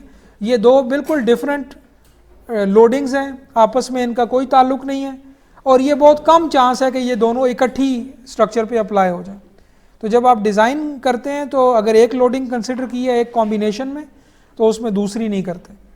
हाँ, इनका डेड लोड, लाइव लोड, बाकी लोड्स के साथ इनका इंटरेक्शन है, कंबाइन करते हैं, बट इनको आपस में कंबाइन नहीं करते। सो अब मैं ये इस प्रेजेंटेशन पे चला जाता हूं जो मैं कल दिखाना चाह रहा था। ASCE 7-16 फिर असल में प्राइमरी डॉक्यूमेंट बन गया। जब आप ASCE 7-16 को फॉलो कर रहे हैं तो आप असल में IBC को फॉलो कर रहे हैं, बिकॉज IBC अपनी डिटेल के लिए इसको रेफ़र कर रहा है। और इन 26 से लेके 31 तक की एक समरी आईबीसी अपने चैप्टर 16 में दे रहा है, ठीक है। सो क्विकली देख लें, ये जो 26 है और ये फिर up till 31। General requirements 26, envelope procedure, directional procedure main wind force resisting system का 27, main wind force resisting system का सेकंड मेथड एनवेलप प्रोसीजर, इनमें फ़र्क क्या है वो मैं अभी बताता हूँ, वो चैप्टर 28। 29 जो है वो वही डायरेक्शनल प्रोसीजर है, लेकिन अब वो कुछ जैसे कि पैरापिट्स के लिए या ओवरहैंग्स के लिए, ये उसका चैप्टर है। कंपोनेंट्स एंड क्लैडिंग के डिज़ाइन का चैप्टर 30 है, और फिर विंड टनल का 31 है, ठीक है। अब आपको इनमें रिलेशनशिप भी पता है, ये फ्लो चार्ट अभी आपने देखा है, ठीक है, ये वहीं से मैंने कॉपी कर लिया। सो इसका मतलब है अगर हमने सिंपल विंड डिज़ाइन समझना है तो हम 26 समझ लें और फिर 27 समझ लें, बस हमारा काम चलेगा। 26 में वो सारे इनपुट्स हैं जो मुझे चाहिए अपनी साइट के लिए, एक दफ़ा मुझे समझ आ जाए कि कौन सा इनपुट मेरी साइट के लिए कहाँ से आएगा, और फिर मैं 27 में फार्मूला जो गिवन है उसमें ये इनपुट्स पुट करके विंड लोडिंग कैलकुलेट कर लूँ। सो 27 में फिर आगे से दो हिस्से हैं, एक ख़ास टाइप के लिए यानी ऑल हाइट्स के लिए एक हिस्सा है, और फिर लेस देन 160 के लिए सिंप्लीफाइड एक मेथड दिया हुआ है। 28 में भी जो एनवेलप प्रोसीजर है उसके भी फिर दो हिस्से हैं, ठीक है। बट इनमें जो मेन फ़र्क है डायरेक्शनल प्रोसीजर और एनवेलप प्रोसीजर में वो ये है, डायरेक्शनल प्रोसीजर में जो भी आपको प्रोविजंस दी गई हैं, यानी कोफिशेंट्स दिए गए हैं, कोई इनपुट्स दी गई हैं, जो भी गाइडलाइंस दी गई हैं, कोफिशेंट्स एक्सटर्नल प्रेशर के कोफिशेंट हैं, वो डिराइव किए गए हैं विंड टनल टेस्टिंग से, यानी विंड टनल टेस्टिंग कर करके वो कोफिशेंट्स रिकमेंड कर दिए गए हैं हर किसी को यूज़ करने के लिए। लेकिन वो विंड टनल टेस्टिंग इस तरह की गई है कि एक ख़ास डायरेक्शन में की गई है, यानी बिल्डिंग के एक्स में या वाई में। लेकिन यानी यूँ एक बिल्डिंग की शेप ली गई, आमतौर पे ये किया जाता है कि एक रेक्टेंगुलर बिल्डिंग से स्टार्ट किया जाता है और आइटरेटिवली विंड टनल टेस्टिंग की जाती है, उसकी प्रॉपर्टीज़ को मॉडिफाई किया जाता है और देखा जाता है कि जो भी इनपुट कोफिशेंट्स हैं विंड लोडिंग की कैलकुलेशन में ये कैसे चेंज हो रहे हैं, और वो कोफिशेंट्स के टेबल और चार्ट बना के इनपुट के तौर पे दे दिए गए हैं। इसको कहते हैं डायरेक्शनल प्रोसीजर। एनवेलप प्रोसीजर में ये करते हैं कि इसमें यही काम किया गया, विंड टनल टेस्टिंग से ही सारे कोफिशेंट डिराइव किए गए हैं, विद अ डिफरेंस कि अब मॉडल को 360 डिग्री रोटेट किया गया, 10 डिग्री का इंक्रीमेंट्स दे के या जो भी इंक्रीमेंट है वो अप्लाई करके मॉडल को रोटेट किया गया, और जितने भी केसेस बने रोटेशन के उनमें से जो ओवरऑल एनवेलप वैल्यूज़ हैं, मैक्सिमम वैल्यूज़ हैं इनपुट की पैरामीटर्स की, कोफिशेंट्स की, वो रिकमेंड की गई हैं to calculate the equivalent static wind loading, ठीक है। सो डायरेक्शनल प्रोसीजर नाम से ही जाहिर है कि इसमें जो भी टेस्टिंग इन्वॉल्व है इसको डेवलप करने के लिए वो एक ख़ास डायरेक्शन में की गई है, और विंड की वही डायरेक्शन एज्यूम करके ये सारी मेथड को बनाया गया है। जबकि एनवेलप प्रोसीजर में विंड टनल टेस्टिंग में मॉडल्स को रोटेट किया गया और फिर एनवेलप वैल्यूज़ रिकमेंड की गई हैं एज अ मेथड, ठीक है। तो इससे कम से कम आपको ये भी पता चला कि जो इक्विवेलेंट स्टैटिक मेथड है इसकी डेवलपमेंट के, इसके फार्मूला के पीछे भी विंड टनल टेस्टिंग है, ठीक है। यानी वो भी इस तरह से डेवलप किए गए हैं कि एक्सटेंसिव टेस्टिंग के बाद डायरेक्टली यूज़ के लिए कुछ कोफिशेंट्स इनपुट के तौर पे दे दिए गए हैं, और फिर इन दोनों के पैरेलल में तो डिटेल्ड विंड टनल प्रोसीजर तो है ही कि जिसमें आप इक्विवेलेंट स्टैटिक लोडिंग नहीं कैलकुलेट कर रहे बल्कि डायरेक्टली विंड टनल टेस्टिंग ही कर रहे हैं अपने स्ट्रक्चर की। तो ये सबसे कॉम्प्लेक्स या सबसे डिटेल्ड मेथड हो जाएगा। इसमें मैं आपको चलें यहाँ से वर्डिंग समझाता हूँ कि जो एक्सटर्नल प्रेशर कोफिशेंट्स हैं जो इसमें यूज़ किए जाते हैं डायरेक्शनल प्रोसीजर में, they are based on past wind tunnel testing of prototypical building models of the corresponding direction of wind, ठीक है। यानी विंड की एक ख़ास डायरेक्शन एज्यूम करके विंड टनल टेस्टिंग की गई है और उसके नतीजे में जो कोफिशेंट्स डेवलप किए गए हैं वो इस मेथड में रिकमेंड कर दिए गए हैं। और ये चीज़ अब आप कंपेयर करें कि जिसमें कहा गया कि जो प्रोटोटाइपिकल मॉडल है वो successively rotated through 360 degree such that the pseudo pressure cases produce की स्ट्रक्चरल एक्शंस और वो that envelope their maximum values among all possible wind direction. यानी इसके एनवेलप प्रोसीजर के डेवलपमेंट के पीछे जो टेस्टिंग इन्वॉल्व है उसमें क्या किया गया है कि मॉडल को रोटेट किया गया और हर एंगल ऑफ अटैक के ऊपर रिस्पॉन्सेज देखे गए और जिस पर मैक्सिमम रिस्पॉन्स एनवेलप रिपोर्ट हुआ है, एनवेलप का मतलब जो सबसे ज़्यादा वैल्यू है, उस केस के कॉरिस्पॉन्डिंग कोएफिशिएंट्स को एज अ इनपुट रेकमेंड किया गया। ठीक है, सो इधर आपने एक खास डायरेक्शन एज्यूम की, लेकिन इधर आपने हर डायरेक्शन एज्यूम करके एनवेलप को के रिजल्ट्स को दे दिया गया।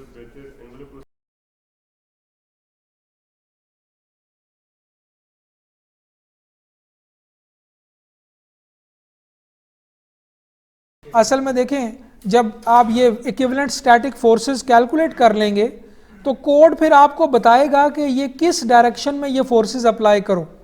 जैसे अर्थक्वेक में उसने बताया ना कि एक्स में भी अप्लाई करो, वाई में भी करो और फिर इकट्ठे भी करो, किन किन केसेस में हमने देखा है ये।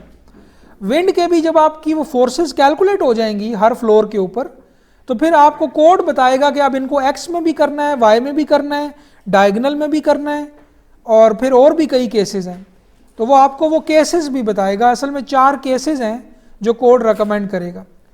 अब बात सारी ये है कि वो जो इक्विवेलेंट स्टैटिक फोर्सेस को कैलकुलेट करने के लिए कोएफिशिएंट्स हैं, वो कोएफिशिएंट्स के पीछे जो टेस्टिंग है जिससे वो डिराइव किए गए हैं, वो टेस्टिंग में क्या प्रोसीजर अडॉप्ट किया गया, वो इन दोनों का फ़र्क है।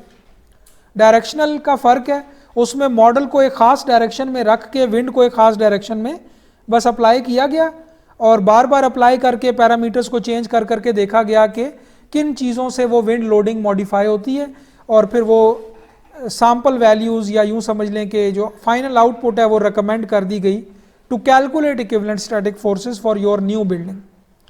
दूसरे केस में उस टेस्टिंग में ये किया गया कि मॉडल को रोटेट किया गया और जिस भी एंगल पर सबसे ज़्यादा रिस्पॉन्स आया है उसके कॉरिस्पॉन्डिंग कोएफिशिएंट्स रिकमेंड कर दिए गए। ठीक है, लेकिन जब आप उन कोएफिशिएंट से इक्विवेलेंट स्टैटिक फोर्सेस कैलकुलेट करेंगे उसके बाद फिर आपको कोड गाइड करेगा कि ये फोर्सेस अब अपनी बिल्डिंग पे लगाएं किस डायरेक्शन में। सो समराइज मैं करता हूं कि 3 मेथड हुए, डायरेक्शनल, एनवेलप और विंड टनल। ठीक है, विंड टनल सबसे डिटेल्ड है और ये जाहिर है कि इसमें सबसे एक्यूरेट भी है। डायरेक्शनल और एनवेलप में से हम आम तौर पे डायरेक्शनल यूज़ करते हैं बिकॉज ये सिंपल है। ठीक है, सो अब मैं ये सिंपल ये करता हूँ कि डायरेक्शनल प्रोसीजर की मेन इक्वेशन दिखाता हूँ कि वो इक्विवेलेंट स्टैटिक फोर्सेस कैसे कैलकुलेट करनी है और उस फार्मूले का ब्रेकअप करके दिखा देता हूँ कि इसमें कहाँ कहाँ से क्या इनपुट आएगी। चैप्टर 26 से सारी इनपुट आएगी। सो ये मेन एक्सप्रेशन है। अगर अब इसमें फिर डायरेक्शनल प्रोसीजर में 2 टाइप की बिल्डिंग्स वो क्लासीफाई करता है। आम तौर पे आप इस टाइप में आ रहे होते हैं जो है enclosed and partially enclosed rigid and flexible buildings, और दूसरी टाइप है ओपन बिल्डिंग्स। ओपन बिल्डिंग आमतौर पे नहीं होती हैं, जो रेजिडेंशियल बिल्डिंग्स हैं वो इसी लेफ्ट कैटेगरी में आती हैं। ओपन बिल्डिंग ये हो सकती हैं कि फॉर एग्जांपल जैसे सिंपल एक फ्रेम है, ठीक है, कोई कैनोपी है या कोई जैसे वाटर टैंक के स्ट्रक्चर्स होते हैं उनका सपोर्टिंग फ्रेम होता है, वो ओपन होता है। ठीक है, लेकिन आमतौर पे जो बिल्डिंग्स हैं वो इस कैटेगरी में आएंगी, लेफ्ट कैटेगरी में। और इन किस्म की बिल्डिंग्स के लिए जो इक्विवेलेंट स्टैटिक फोर्स है उसका ये फार्मूला है जिसको मैंने टिक किया है, ये की है, ये पूरा समझ लें चैप्टर 27 है। इसमें लेफ्ट हैंड साइड पे विंड प्रेशर है। अब जाहिर है कि फोर्स तो फंक्शन होगी ना उस एरिया का जो बिल्डिंग टू बिल्डिंग वेरी करेगा, तो लिहाजा फोर्स का फार्मूला नहीं दिया जा सकता, प्रेशर का फार्मूला दिया हुआ है और ये प्रेशर फिर जो फसाड का एरिया है उससे मल्टीप्लाई होकर फोर्स में कन्वर्ट हो जाएगा। ठीक है, तो जब आप इसको इनपुट करेंगे ETABS में तो आपको ETABS को बताना पड़ेगा कि जो एरिया आपने इस्तेमाल करना है इस बिल्डिंग के ऊपर फोर्सेस कैलकुलेट करने के लिए, वो एरिया कहाँ से आएगा, उसके लिए आपको ETABS को बताना पड़ेगा। वो मैं आपको लोड केस, लोड पैटर्न जब डिफाइन करते हैं उसमें दिखाऊंगा। सो विंड प्रेशर है लेफ्ट साइड पे जो हमारा मेन गोल है ये कैलकुलेट करना। Q या क्यू आई दोनों को वेलोसिटी प्रेशर कहते हैं, ठीक है। ये एक ऐसा प्रेशर है जो वेलोसिटी, विंड वेलोसिटी पे डिपेंड कर रहा है। तो क्यू का फॉर्मूला आप देखें, ये बॉटम पे लिखा हुआ है। इसमें मेन इनपुट है बेसिक विंड स्पीड, जो विंड के हैजर्ड मैप से आएगी, ठीक है। और बाकी ये जितने कोफिशिएंट हैं, अब ये मुख्तलिफ फैक्टर्स अकाउंट कर रहे हैं, के जेड, के जेड टी, के डी, के ई। अब इनमें आपको कुछ फैक्टर्स तो नाम से ही पता चल जाएगा कि ये किस इफेक्ट को अकाउंट कर रहा होगा। ग्राउंड एलिवेशन फैक्टर, आपका स्ट्रक्चर कितनी एलिवेशन पे है, किसी हिल पे है या वैली में है। और विंड डायरेक्शनैलिटी फैक्टर, विंड की डायरेक्शन चेंज हो सकती है, उसका इफेक्ट के डी से अकाउंट होगा। के Z T is topographic factor, आपकी वो टोपोग्राफी कैसी है इर्द गिर्द की जिसके में आपका स्ट्रक्चर है। के Z velocity pressure exposure coefficient, उसके इर्द गिर्द एक्सपोजर कैसा है बिल्डिंग का, यानी बहुत ज़्यादा बिल्डिंग्स बनी हुई हैं इर्द गिर्द या खुला मैदान है, ठीक है। तो ये कोएफिशिएंट्स नाम से ही जाहिर है कि ये किस फैक्टर को अकाउंट कर रहे होंगे। इनके टेबल्स और इक्वेशंस चैप्टर 26 में दिए हुए हैं। तो अभी के लिए आप सिर्फ ये समझ लेंगे ये फैक्टर हैं, कैलकुलेट करना तो कोई भी आप बाद में इसको चैप्टर 26 को पढ़ सकते हैं। सो क्यू जेड जो एक वेलोसिटी का प्रेशर है, वो बेसिक विंड स्पीड v की वैल्यू से आ जाएगा आपके पास। g जो है ये गस्ट फैक्टर है, ये इस बात को अकाउंट करता है कि विंड की स्पीड एक ही थंडरस्टॉर्म में या एक ही जो विंड का लोडिंग का सेशन है उसमें कांस्टेंट नहीं होती, बीच में गस्ट होती हैं, यानी एक लम्हे के लिए स्पीड तेज़ हुई फिर कम हो गई। तो अगर आप एक ख़ास ड्यूरेशन लें, लेट से मैं कहता हूँ 3 सेकेंड की ड्यूरेशन है मेरी रिकॉर्डिंग की, और मैं 3-3 सेकेंड के वक्फों में रिकॉर्ड करूँगा, ठीक है। तो आप और एक दूसरा सिनारियो लेंगे जिसमें आप कहते हैं कि मैं पूरा 1 घंटा रिकॉर्ड करूँगा और उसको एवरेज कर लूँगा। तो वो जो 3-3 सेकेंड के रिकॉर्डिंग्स होंगी उनमें हो सकता है आपको कोई एक नंबर बहुत हाई मिल जाए, लेकिन जब आप उसको एवरेज करेंगे ओवर 1 होल आवर तो वो नंबर रिड्यूस हो जाएगा। इस फैक्टर को अकाउंट करने के लिए जी का फैक्टर है, गस्ट फैक्टर बोलते हैं इसको। ये कैसे कैलकुलेट होगा, ये चैप्टर 26 में सारा प्रोसीजर लिखा हुआ है। सीपी एक्सटर्नल प्रेशर कोएफिशिएंट है, ठीक है। ये फंक्शन है उस प्रेशर का जो डायरेक्टली लगाया जाएगा एक्सटर्नल सरफेस पे। माइनस एक और टर्म है जो सिंपली ये है कि इंटरनल प्रेशर क्या होगा, यानी आप देखें ना, ऐसा तो नहीं है कि अगर एक बिल्डिंग एनक्लोज्ड है, ठीक है, तो उसमें लीवर्ड साइड से फोर्स आ रही है तो उसके अंदर कोई इंटरनल प्रेशर भी डेवलप होगा जो नेगेटिव प्रेशर कहलाता है, ठीक है। सो वो भी माइनस होगा। तो ये कंप्लीट एक्सप्रेशन, इसमें फिर एक इंटरनल प्रेशर कोएफिशिएंट है पूरा, जिसके लिए चैप्टर 26 में गाइडलाइन अवेलेबल है, ठीक है। सो ये सारे फैक्टर्स देखें, इस फार्मूला में इनपुट जाएंगे और फाइनली पी कैलकुलेट होगा। चैप्टर 26 इज ऑल अबाउट कि ये सारे फैक्टर्स कहाँ से आएंगे, ठीक है। आपको मैं नेक्स्ट स्लाइड पे दिखाता हूँ। ये पूरा एक प्रोसीजर है कि पहले आपने रिस्क कैटेगरी अपनी बिल्डिंग की फिक्स करनी है। ये वही रिस्क कैटेगरी है जो साइज्मिक के लिए थी, ठीक है।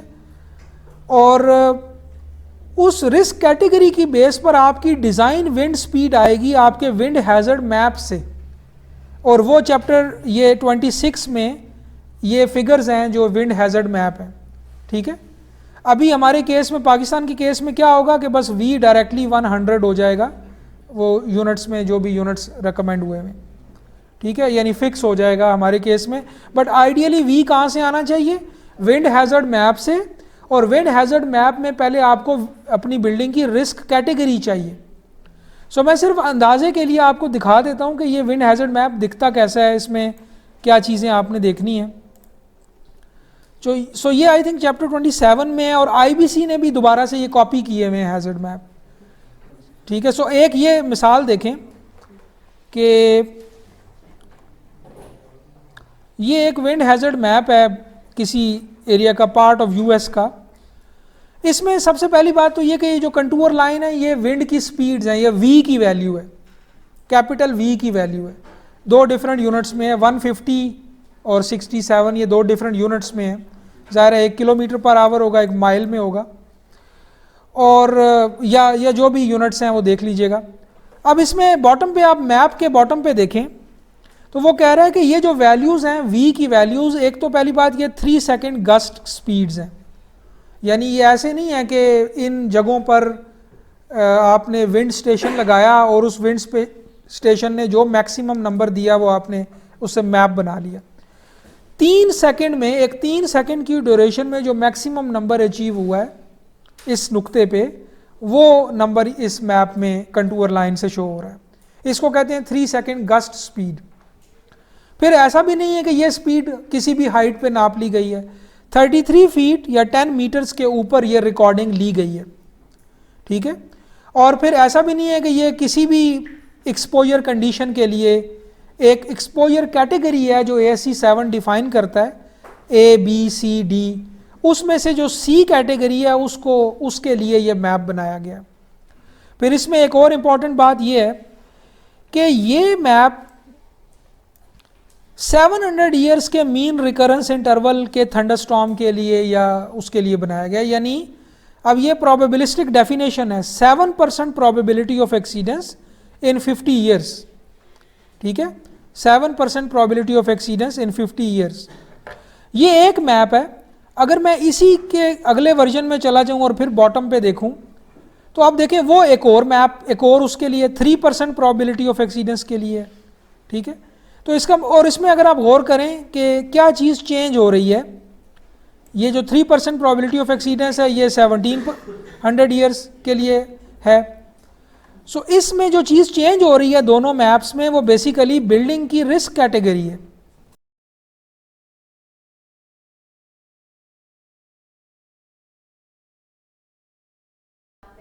असल में एक फिक्स करनी पड़ेगी ना आपको, एक एक्सपोजर कैटेगरी फिक्स करनी पड़ेगी। अभी मैं आपको बताऊंगा कि एक्सपोजर कैटेगरी C का क्या मतलब है, लेकिन एक एक्सपोजर कैटेगरी फिक्स करनी पड़ेगी मैप को बनाने के लिए, एक स्टैंडर्ड रखा गया, ठीक है।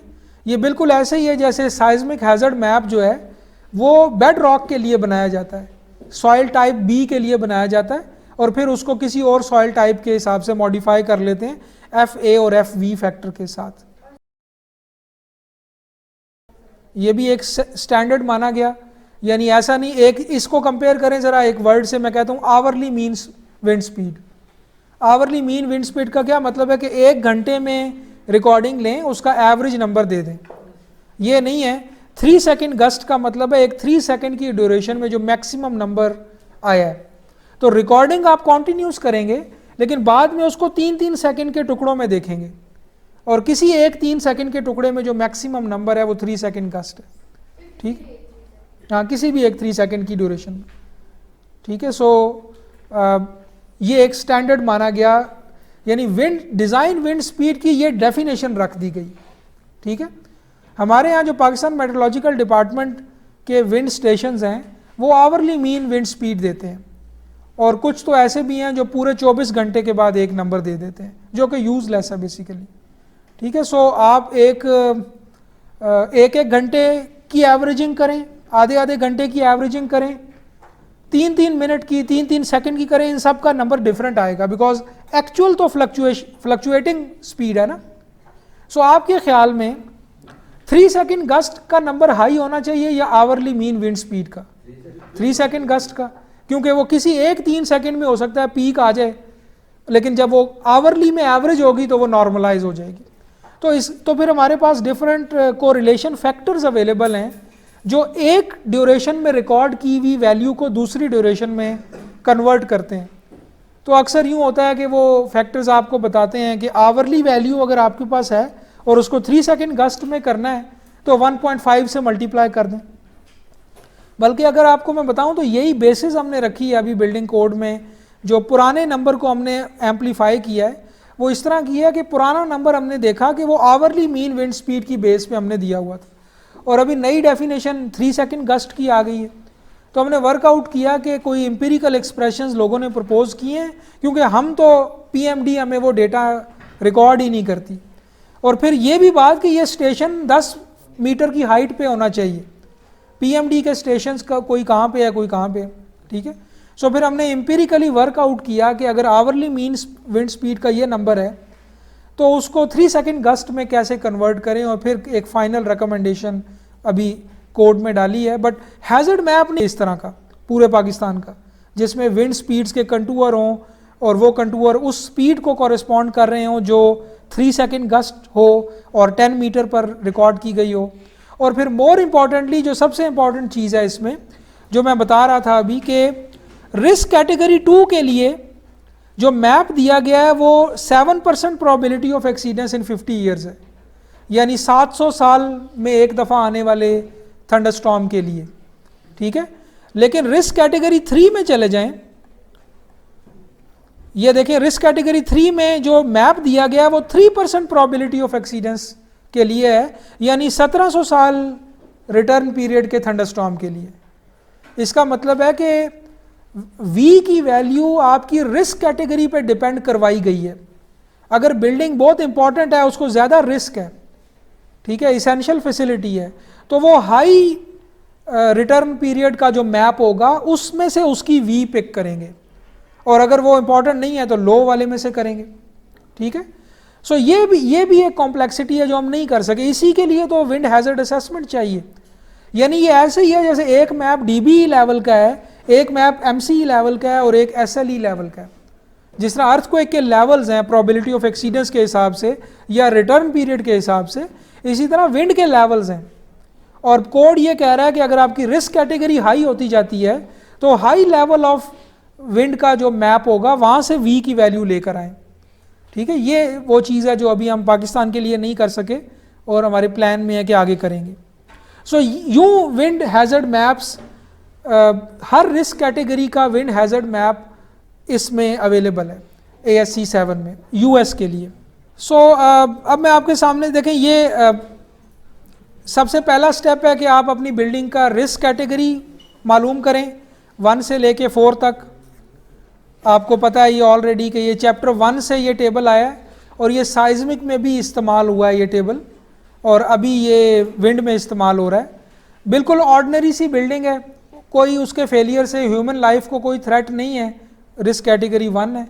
बहुत इंपॉर्टेंट है तो 4 है, बीच में आप खुद देख लें। ये फिक्स हो गया तो आप अपने हैजर्ड मैप पे चले गए। हैजर्ड मैप से आपने अपनी रिस्क कैटेगरी के मुताबिक V की वैल्यू पिक कर ली। लेट से आपके पास आ गया 100 किलोमीटर पर आवर। अब ये बेसिक नंबर है जो लोडिंग में कन्वर्ट होगा, बाकी सारे इसके साथ फैक्टर वगैरह लगेंगे, मेन नंबर ये है, ठीक है। और ETABS में भी आप देखेंगे ये है नंबर जो आपने डालना है और बाकी फैक्टर्स इसके साथ डालने हैं।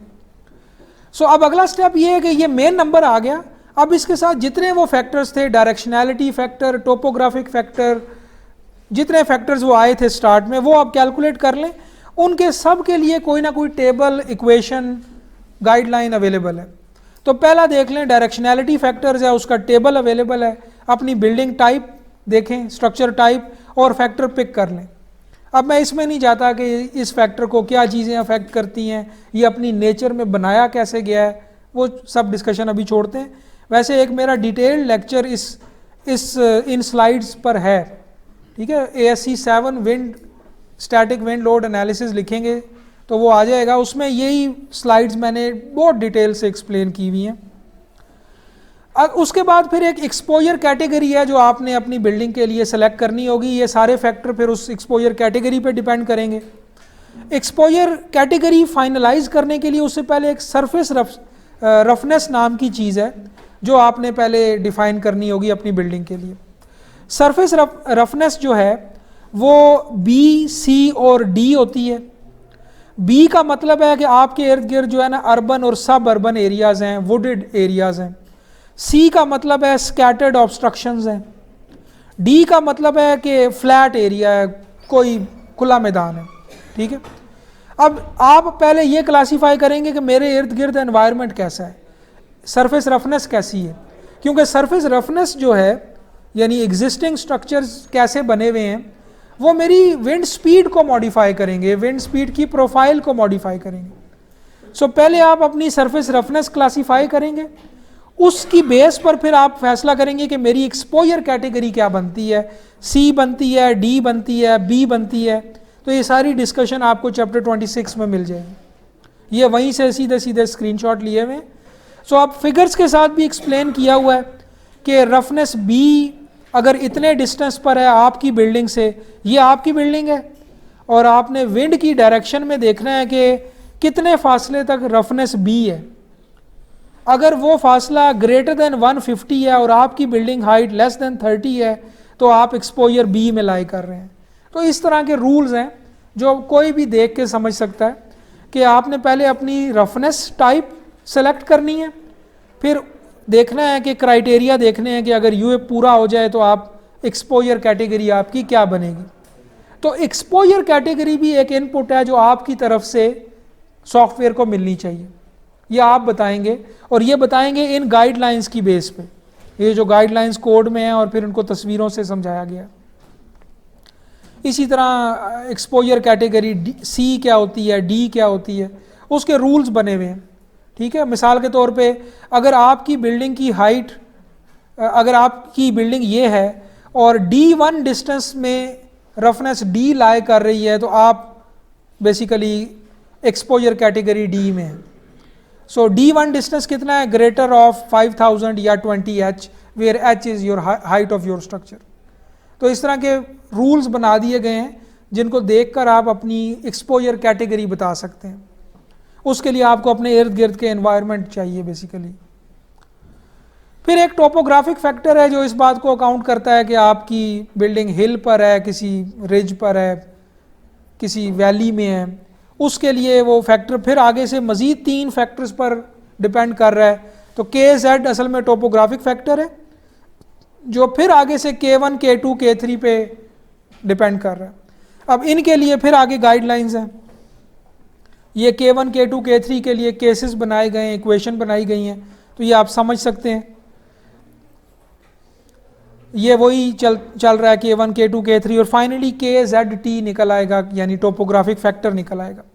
ग्राउंड एलिवेशन फैक्टर KE है एक, वो उसका भी टेबल अवेलेबल है। आप ग्राउंड से कितनी आप एलिवेशन पर हैं, ग्राउंड एलिवेशन आपका क्या है, वो फैक्टर आ जाएगा। सो अबव सी लेवल आप जिस भी रेंज में हैं आपका एक फैक्टर आ जाएगा। गस्ट फैक्टर आपको ऑलरेडी बताया है, मोस्टली बिल्डिंग्स के लिए अगर वो रिजिड हैं उनके लिए 0.85 यूज़ होगा और रिजिड की डेफिनेशन उसने की हुई है कि जिसका टाइम पीरियड, जिसकी फ्रीक्वेंसी 1 हर्ट्ज से कम है। फ्लेक्सिबल के लिए फिर एक डिटेल फार्मूला है वो आप अप्लाई करेंगे, जी फैक्टर आ जाएगा। सो मैं इसको स्किप करता हूँ सारे को। ये वही अब जी फैक्टर कैलकुलेट करने के लिए डिफरेंट केसेस हैं, उनके डिटेल्ड एक्सप्रेशंस भी अवेलेबल हैं, इसको भी मैं स्किप करता हूँ। सो डिटेल के लिए आप उसी लेक्चर में चले जाएं जहाँ ये मैंने एक्सप्लेन किया हुआ है। फिर बिल्डिंग आपकी इनक्लोज्ड है या ओपन है, आपका वो जो मेन फार्मूला था वो बदला था, अगर इनक्लोज्ड होगी या ओपन होगी। तो उसके लिए गाइडलाइन अवेलेबल है कि किस बिल्डिंग को आप इनक्लोज कहेंगे, किसको ओपन कहेंगे। खुद ही फैसला नहीं कर लेंगे, बल्कि उसमें जो ओपनिंग का साइज़ है, खिड़कियों का, दरवाज़ों का, उनके साइज़ और टोटल बिल्डिंग के साइज़ से ये फैसला होगा। तो वो गाइडलाइन अवेलेबल है चैप्टर 26 में, 27 में, इनमें। फिर ये फैसला हो गया तो आप अब फाइनल फार्मूला अप्लाई करने की पोजीशन में आ गए। अब आप, लेकिन आपको वो क्यू कैलकुलेट होगा, ये फोर्स में कन्वर्ट होगा जब आपका एक्चुअल स्ट्रक्चर सामने आएगा, ठीक है, जो फसाड का एरिया है। सो अब ये वही enclosed, partially enclosed, fully enclosed, open, ये वो क्लासिफिकेशन है, उसको समराइज कर दिया गया टेबल में। और ये वेलोसिटी प्रेशर कोएफिशिएंट है, ये रह गया था। फाइनली आप वेलोसिटी प्रेशर कैलकुलेट करेंगे Q, जो आपके फार्मूला में जाएगा।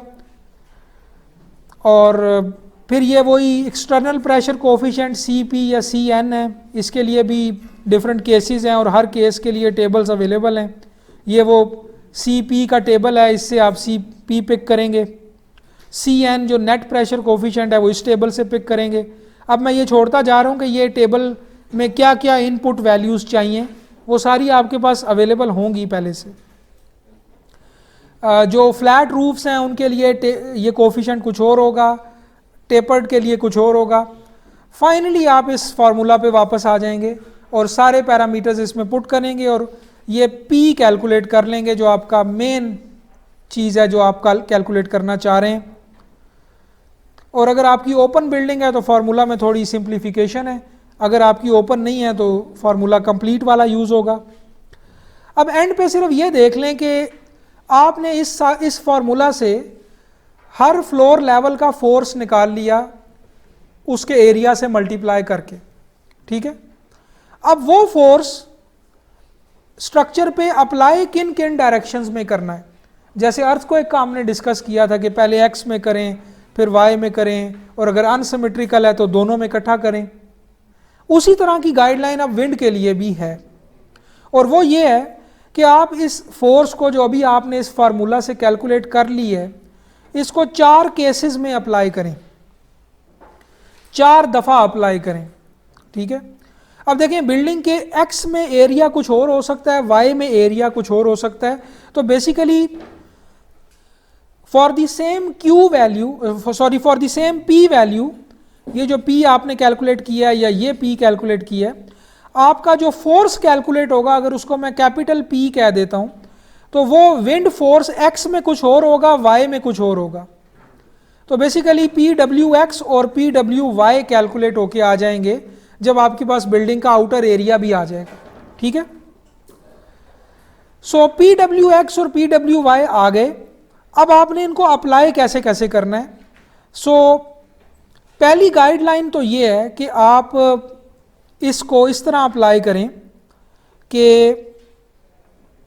इसको मैं केस 1 कह देता हूं कि इसको डायरेक्टली बिल्डिंग के, ये विंडवर्ड डायरेक्शन है और फिर ये लीवर्ड डायरेक्शन है, ठीक है। सो कुछ हिस्सा इसका विंडवर्ड पे अप्लाई करें और कुछ लीवर्ड पे अप्लाई करें, लेकिन एक्स में ही करें, ठीक है। केस 1 ये है कि पूरा का पूरा एक्स में और पूरा का पूरा वाई में, ठीक है। अब ये देखें, इसी केस 1 का दूसरा हिस्सा है कि वाई डायरेक्शन में अप्लाई हो रहा है, तो ये बिल्डिंग का एक्स है, ये बिल्डिंग का वाई है। तो इस केस में, इस फिगर में देखें कि वाई में अप्लाई किया जा रहा है। तो ये दोनों मिल के केस 1 है। केस 1 की डिस्क्रिप्शन देख लें, full design wind pressure acting on the projected area perpendicular to each principal axis of the structure considered separately along each principal axis.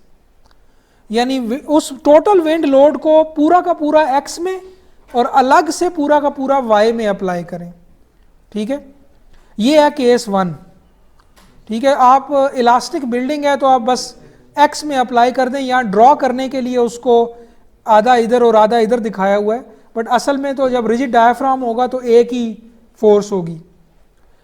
Case 2 ये है कि आप 75% of the P W x apply करें और साथ एक मोमेंट भी apply करें जो इन प्लेन टॉर्शनल मोमेंट हो, और वो एम टी इक्वल होगा 0.75 times P W X plus P L X times B X into E x.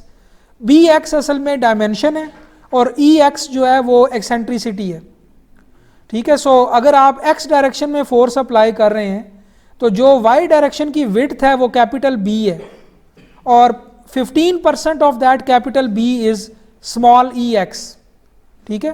तो यूं समझ लें कि फोर्स को एग्जैक्टली उस स्टोरी के मिड पे अप्लाई ना करें, बल्कि वाई डायरेक्शन की विड्थ के 15% हटा के अप्लाई करें।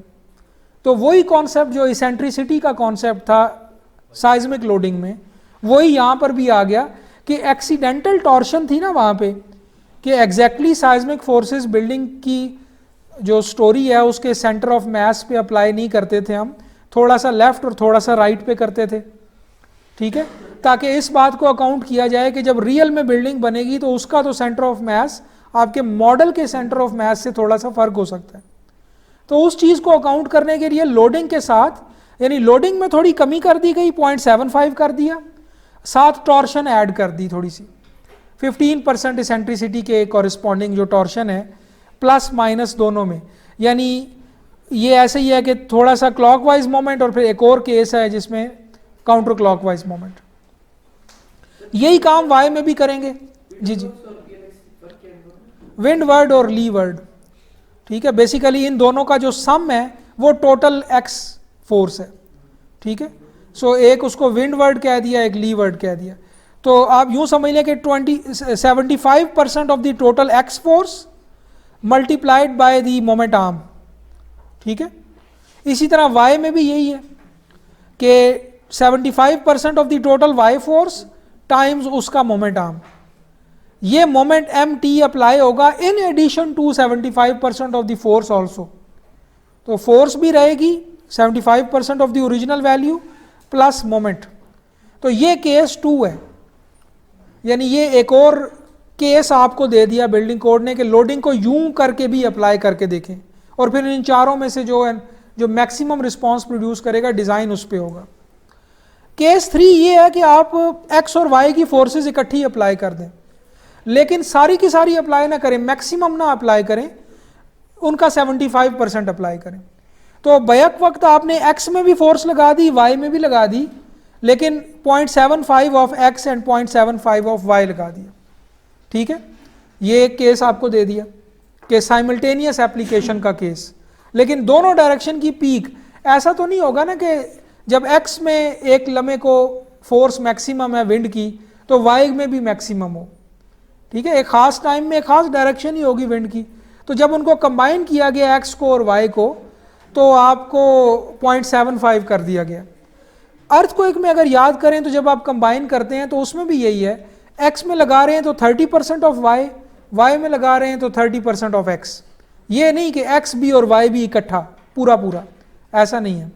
ठीक है, और फिर आप केस 4 ये है कि आप दोनों डायरेक्शन की फोर्सेस भी लगाएं और मोमेंट भी लगाएं, यानी वो 3 और 2 का कंबाइन है केस 4। तो आपने ये चारों केस, अब इसमें भी देखें प्लस माइनस दोनों आ रहा है, तो इसेंट्रिसिटी पॉजिटिव भी हो सकती है नेगेटिव भी हो सकती है। तो ये असल में 4 केस नहीं है, ये फिर फर्दर मल्टीप्लाई हो जाएंगे। असल में आप ETABS में देखेंगे कि ये 12 केस बन जाते हैं अगर आप इनको गिने। ठीक है, यानी प्लस एक दफ़ा फिर माइनस एक दफ़ा, इसी तरह इसमें भी प्लस भी है माइनस भी है, तो टोटल 12 केस बन जाएंगे।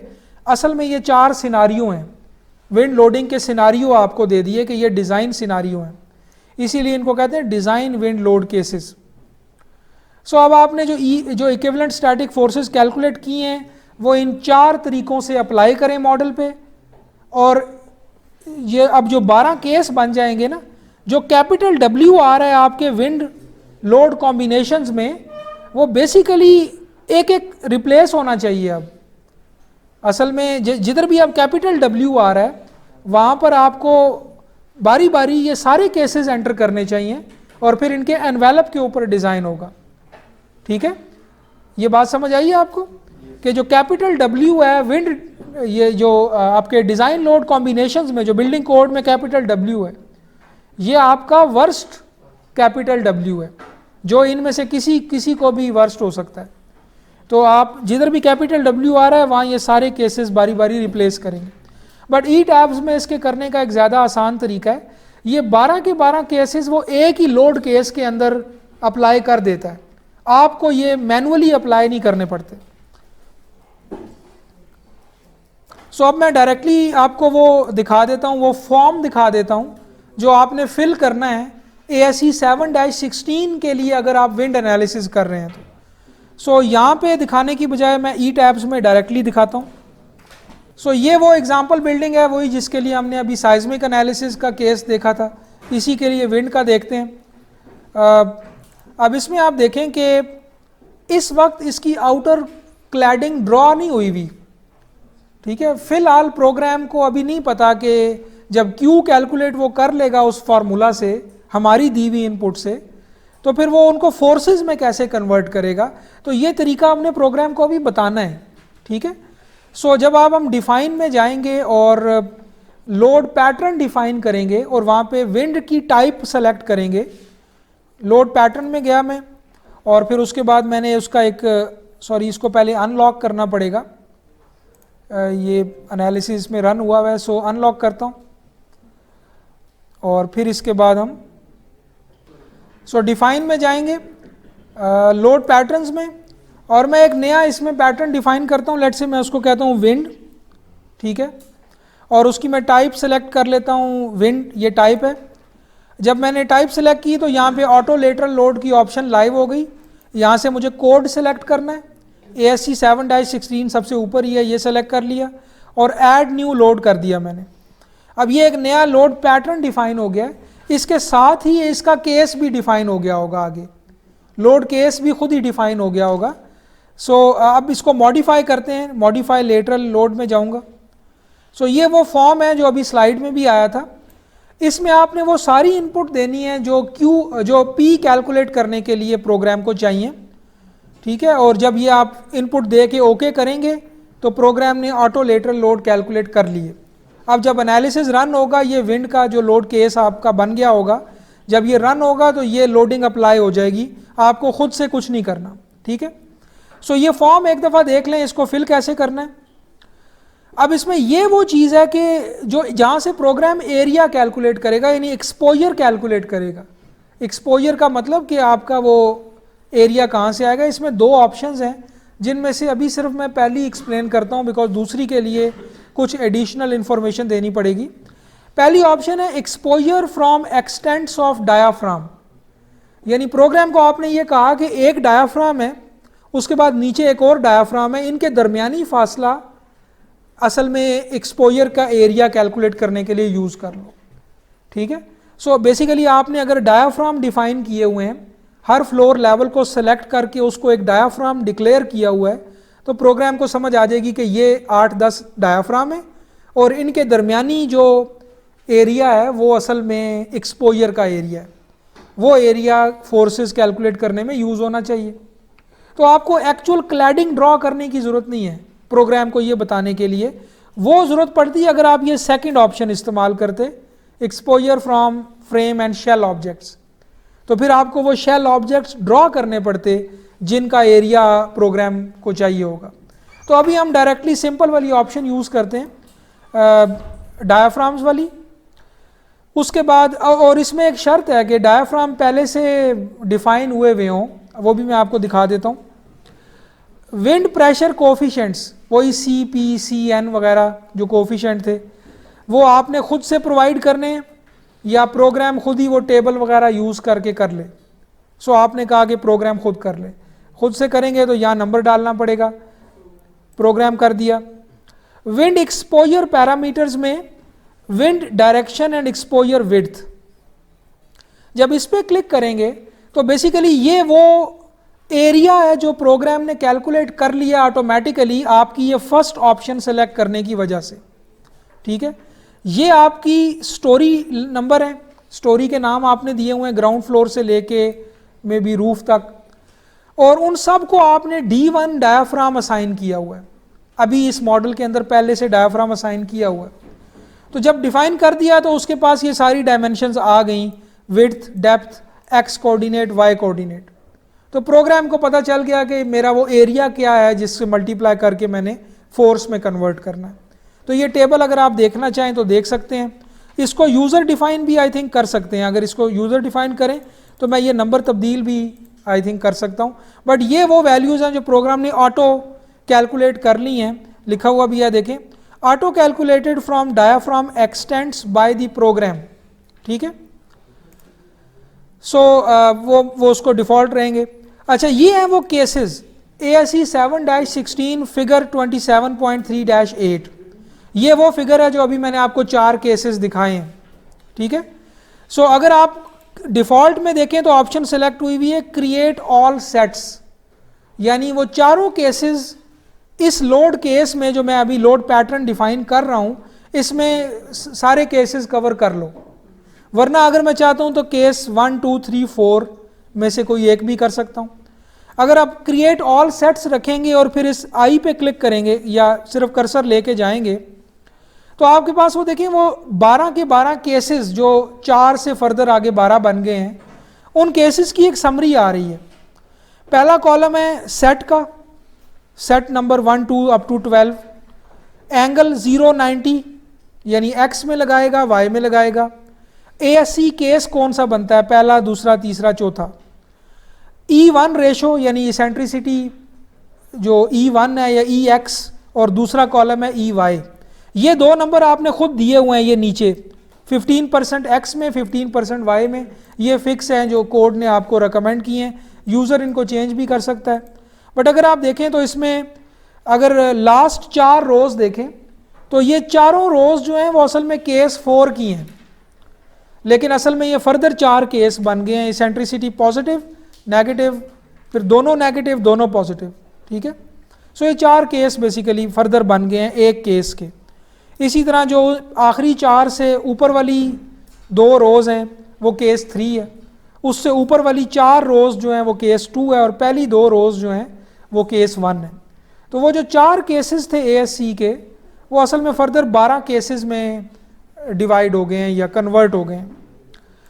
इधर आ जाए, राइट साइड पर आपके पास विंड कोफिशिएंट है, ये बेसिक विंड स्पीड है, माइल पर आवर में आपने देनी है 85, ये कि खुद यूज़र ने देनी है विंड के हैज़र्ड मैप से, और हैज़र्ड मैप सेलेक्ट होगा आपकी रिस्क कैटेगरी की बेस पे। एक्सपोजर टाइप BCD आपने खुद देनी है, ये फॉर्म में से सेलेक्ट करेंगे।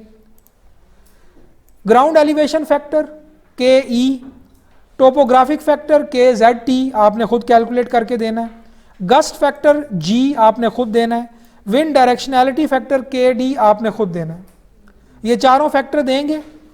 अब प्रोग्राम के पास सारी इंफॉर्मेशन आ गई है इक्विवेलेंट स्टैटिक फोर्सेस कैलकुलेट करने की, लेकिन अब आखिर में आपने ये भी बताना है कि ये फोर्सेस किस स्टोरी से किस स्टोरी तक अप्लाई की जाए।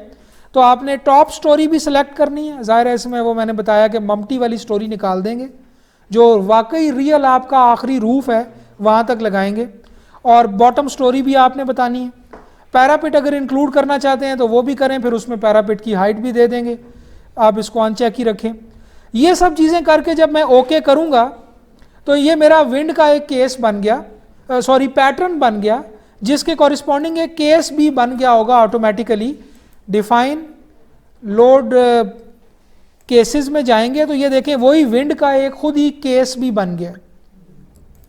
इसको मैं मॉडिफाई करके आपको दिखाता हूँ। इसमें देखें विंड का पैटर्न लगा हुआ है, तो विंड का जब पैटर्न डिफाइन कराया ऑटो ASCE 7 को इस्तेमाल करके, खुद ही उसका केस भी बन गया, और अब ये केस रेडी है विंड के नाम से रन होने के लिए, ठीक है।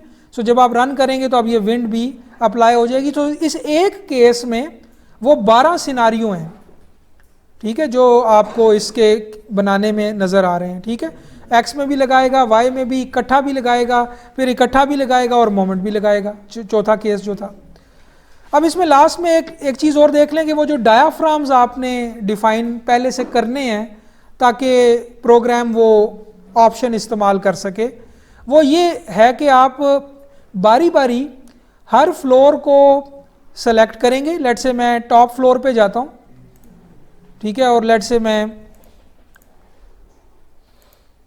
ये मेरा लेट से कि आखिरी जो है वो रूफ लेवल है लेट से, तो मैं इस सारे को सेलेक्ट करूँगा। बेसिकली असल में आप जो डायाफ्राम असाइन कर सकते हैं वो एरिया ऑब्जेक्ट्स को भी कर सकते हैं और जॉइंट्स को भी कर सकते हैं। सो मैं एरिया ऑब्जेक्ट्स को करता हूँ। अभी इसमें फ्लोर लेवल जो है वो सेलेक्ट नहीं हुए हुए क्योंकि वो मैंने हाइड किए हुए हैं। So let me just quickly show them. Floor levels को चेक कर देता हूँ। सो अब ये फ्लोर लेवल है, मैंने इसको सारे को सेलेक्ट किया, असाइन, और इसमें आप जाएंगे शेल में और फिर शेल में ऑप्शन होगी डायाफ्राम्स की, ठीक है। इसमें आप देखें कि मैंने पहले से D1 से लेके D10 तक या D11 तक डायाफ्राम बनाए हुए हैं। अगर आप चाहें तो इनमें से किसी एक D1 को सेलेक्ट करें और अप्लाई कर दें तो ये D1 डायाफ्राम इसको असाइन हो जाएगा। लेट से मैं इसको अप्लाई करता हूँ तो ये सिंबल है डायाफ्राम असाइन होने का। डायाफ्राम का ये मतलब है कि मैंने इस सारे को एक लेवल डिक्लेयर कर दिया और अब ये दो टाइप्स का डायाफ्राम हो सकता है। D1 जो मैंने सेलेक्ट किया है, एक होता है रिजिड और एक होता है फ्लेक्सिबल। रिजिड का मतलब ये है कि ये पूरा फ्लोर अब इकट्ठा मूव करेगा X में या Y में, ठीक है। इनमें आपस में इंटरनल स्ट्रेचिंग या कंप्रेशन नहीं होगी। फ्लेक्सिबल का मतलब है कि आपस में इंटरनल कंप्रेशन या स्ट्रेचिंग भी हो सकती है। ये जो D1 से लेके D11 तक मैंने डिफाइन किए हुए हैं, ये डिफाइन और फिर आगे डायाफ्राम्स की ऑप्शन में मैंने डिफाइन किए हुए हैं। ये है वो D1 से D11 तक। अगर मैं कोई नया डिफाइन करना चाहूँ तो लेट से मैं D12 कह देता हूँ उसको, और अब मैं बस इसमें दो ही ऑप्शन है, या आप उसको रिजिड कहेंगे या सेमी रिजिड कहेंगे, यानी रिजिड या फ्लेक्सिबल। तो रिजिड मैंने लेट से कह दिया और ओके कर दिया तो D12 आपकी लिस्ट में आ गया।